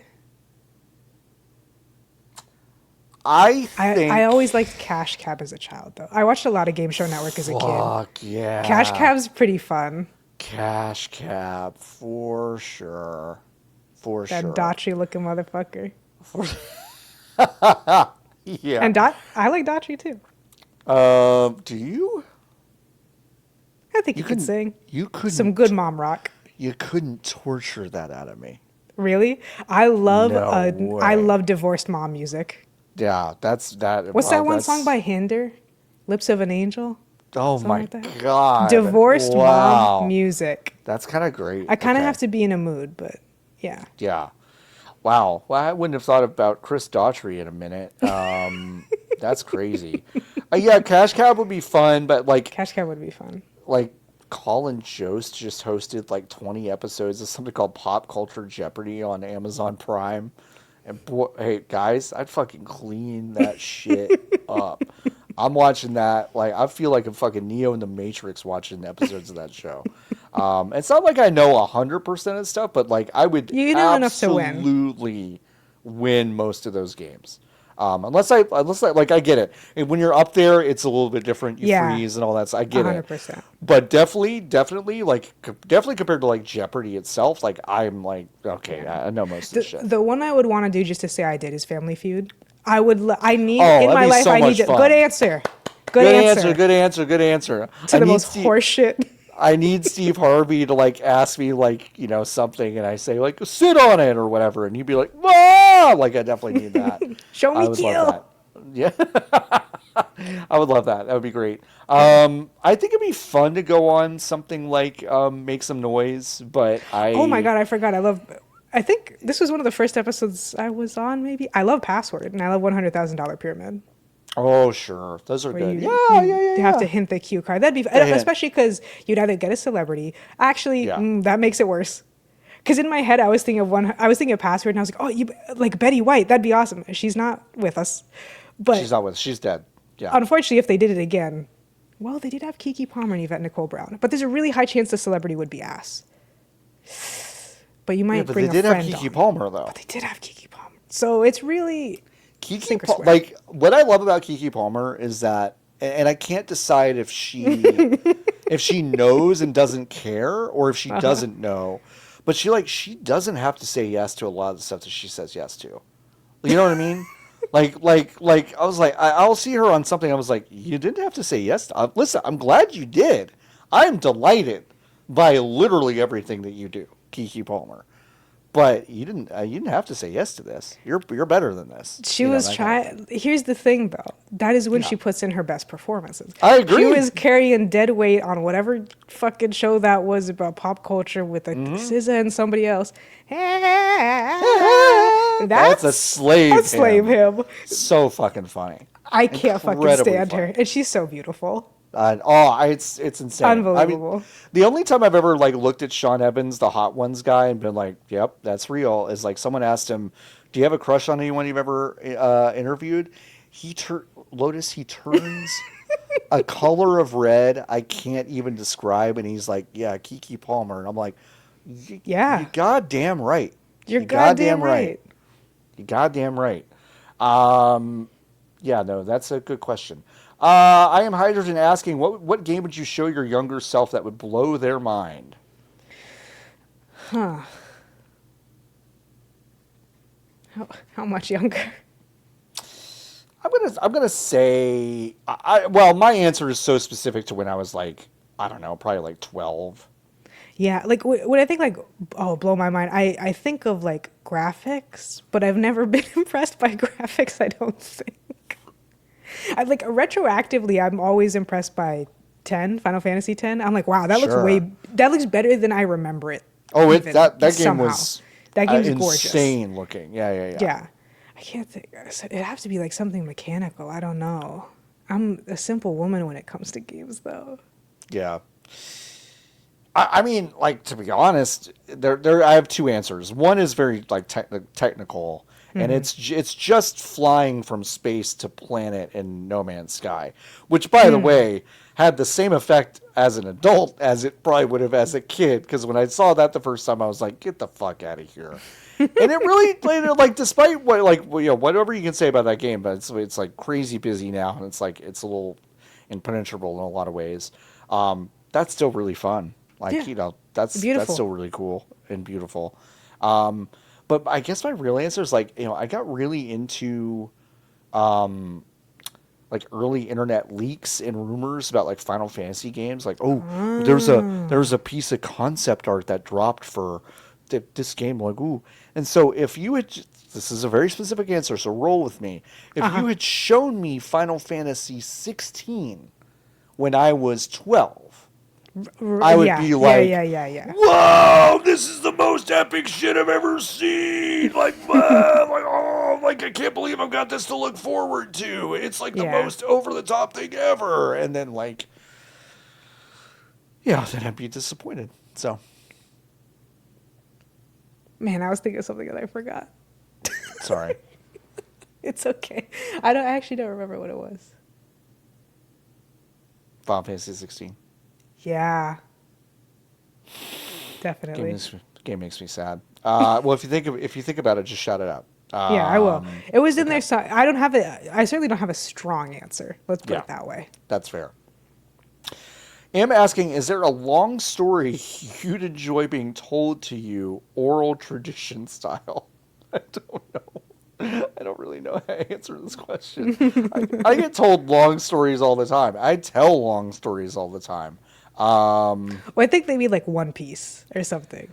Sure. Okay. Like, let me sit you down and tell you this. Yeah. Like once a week, You stop at the Sure. Piggly Wiggly and you Okay. have your meeting with Got someone it. who's like really good at telling Got it. stories. Basically your Sure. Bible study, but for something that's not the Bible. Or it could be Got it. you could answer the Bible. Got it. Sure. I could answer the Bible. What I would actually answer is like someone who has just seen Vanderpump Rules for the first time, just holding court, talking about every episode every week. I would Yeah. 100% do that. Yeah, that's you could be the change you want to see I in the could world, be. John. I could be that person. You got close on one episode. I did get close on one episode. I did get close. It would have to be like a TV show that I mean to watch, but I'm not going to. Okay. Yeah. I Ooh, do. that's good. I got through. I watched 1.5 seasons of Twin Peaks, and I binged it really hard to the point where I was like, I'll put it down. Never picked it back up. Yeah, So yeah. maybe have someone binge me back up to speed. Okay. Maybe that would works. be a good Yeah, answer. I like that Because I don't answer. know if I don't know if I want to watch 32 episodes of an hour-long TV show again. That's totally fair. All right, 2 more questions. Lovic asking, congrats. You've been forced to do a 24-hour stream for charity. How are you as an individual filling that time? As someone who's done this multiple You've done times, it. not Yeah. forced. One time, this is pre Steam Next Fest, so it was kind of Yeah. more novel. But one time I did just do a different indie game demo roughly every hour. Yeah. And then I think I ran out at the end and I just played Minecraft. Yeah. And then the other one I've done, it was more of a variety. I think last episode or the episode before, if I don't know what to do, I play Psychonauts or Fez, like while I'm killing time. Yeah. And then I did crowd control, which is like people can donate to make shit happen in Minecraft. There are so many bees, John. Yeah. I bet. I left the stuff on the default setting and bees were too cheap. There were so many bees. Yeah. Appropriate. Appropriate. I would, I'd probably just oscillate between the 2 things that I do when I stream, which is like I'll play a game and I'll probably play something like Ball Pit or Risk of Rain or Final Fantasy 9 or or Balatro or Marvel Snap, and then I would like oscillate between those things and watching dumb videos online. I probably have like one long form segment where we play something kind of long, and then I can kind of zone out and not nap, but kind of zone out. I would probably plan something around then. Yeah, I generally to do plan that. things like the longer the stream goes, the less involved the games are. Except I would always have to plan in like 12 hours, and it kind of follows that format, and then like get back up and excited again. Because I've learned, it might be different now that I'm a little bit older, exactly at 22 and a half. Yeah. My wins are gone. Like Yep. I'm struggling to make it. Yeah, that's hard. That's hard. It's tough. It's tough. It's hard to be up that long, like generally. But when you're actually like doing something and like kind of having to like hold other people's attention and like you're conscious of that, that's exhausting. M Gauntlet finally asks our last question: what musical performance should they have at the next in-person video game award show? I can't stop thinking about the stupid Metaphor Refantasio soundtrack. It's really good. It's good. It felt like I was playing the game again. It's like I'm there. It's like I'm there. It's like we got like 30 seconds or less of the Balatro theme with that large orchestra. Oh my God, Risk of Rain 2. Oh, Risk of Rain 2 would be really good. Chris That'd Christodoulou. be really, really good. That'd be really good. That'd be really good. I would do like a medley of like great indie soundtracks. That's probably what I would do. So indie, quote unquote indie. Gearbox published. It didn't used to be. It didn't used to be. Chris Christodoulou's soundtrack has been in there the whole time. So It's been in there the whole time. It counts. Yeah, that's true. It counts. So that's probably what I'd say. Yeah, that's it. Hey, folks, we answered all your questions this week. 100, like all of them. Wow. Including the backlog where people ask questions before John has given the official call for questions. Well, we made the channel so that people could think of them That is true. and write them down when they think of them. So it's like, yeah, that makes sense. And you don't have to ask them just when I call for them. It's true. But yeah, we had a lot of We had a lot of previously asked ones, which was great. There was a longer midweek section than usual. There was. It was great. We appreciate it. All right, we will be recording the next episode on Black Friday, so get your questions in. Go join the Hive. VGBees.com. We're gonna be shopping the whole time. We'll be shopping the whole time. Bees be shopping. Am I right? Go to VGBees.com/join. Join the Hive. Support us. Support the channel. Tell your friends about us. Leave a comment. That's something I've enjoyed. Like they're all like almost always like some comments under our YouTube videos. Yeah, that's awesome. It's fun. Like that's really nice. So leave those. Engage. I'll try to engage with them a little bit better than I have been. But that's always a really nice treat. I don't think we have any new reviews, but if you do leave a 5-star review, I will read it on the show. And like I said last week, I would probably read reviews that are not also 5 stars, but we prefer those. Yeah. We would prefer those heavily. Lotus, do you have anything to plug before we get out of here? Nope. I don't really either. So let's get out of here. Let's go enjoy our respective weeks and Thanksgivings and all that stuff. And if you are celebrating Thanksgiving next week, I hope you have a good one.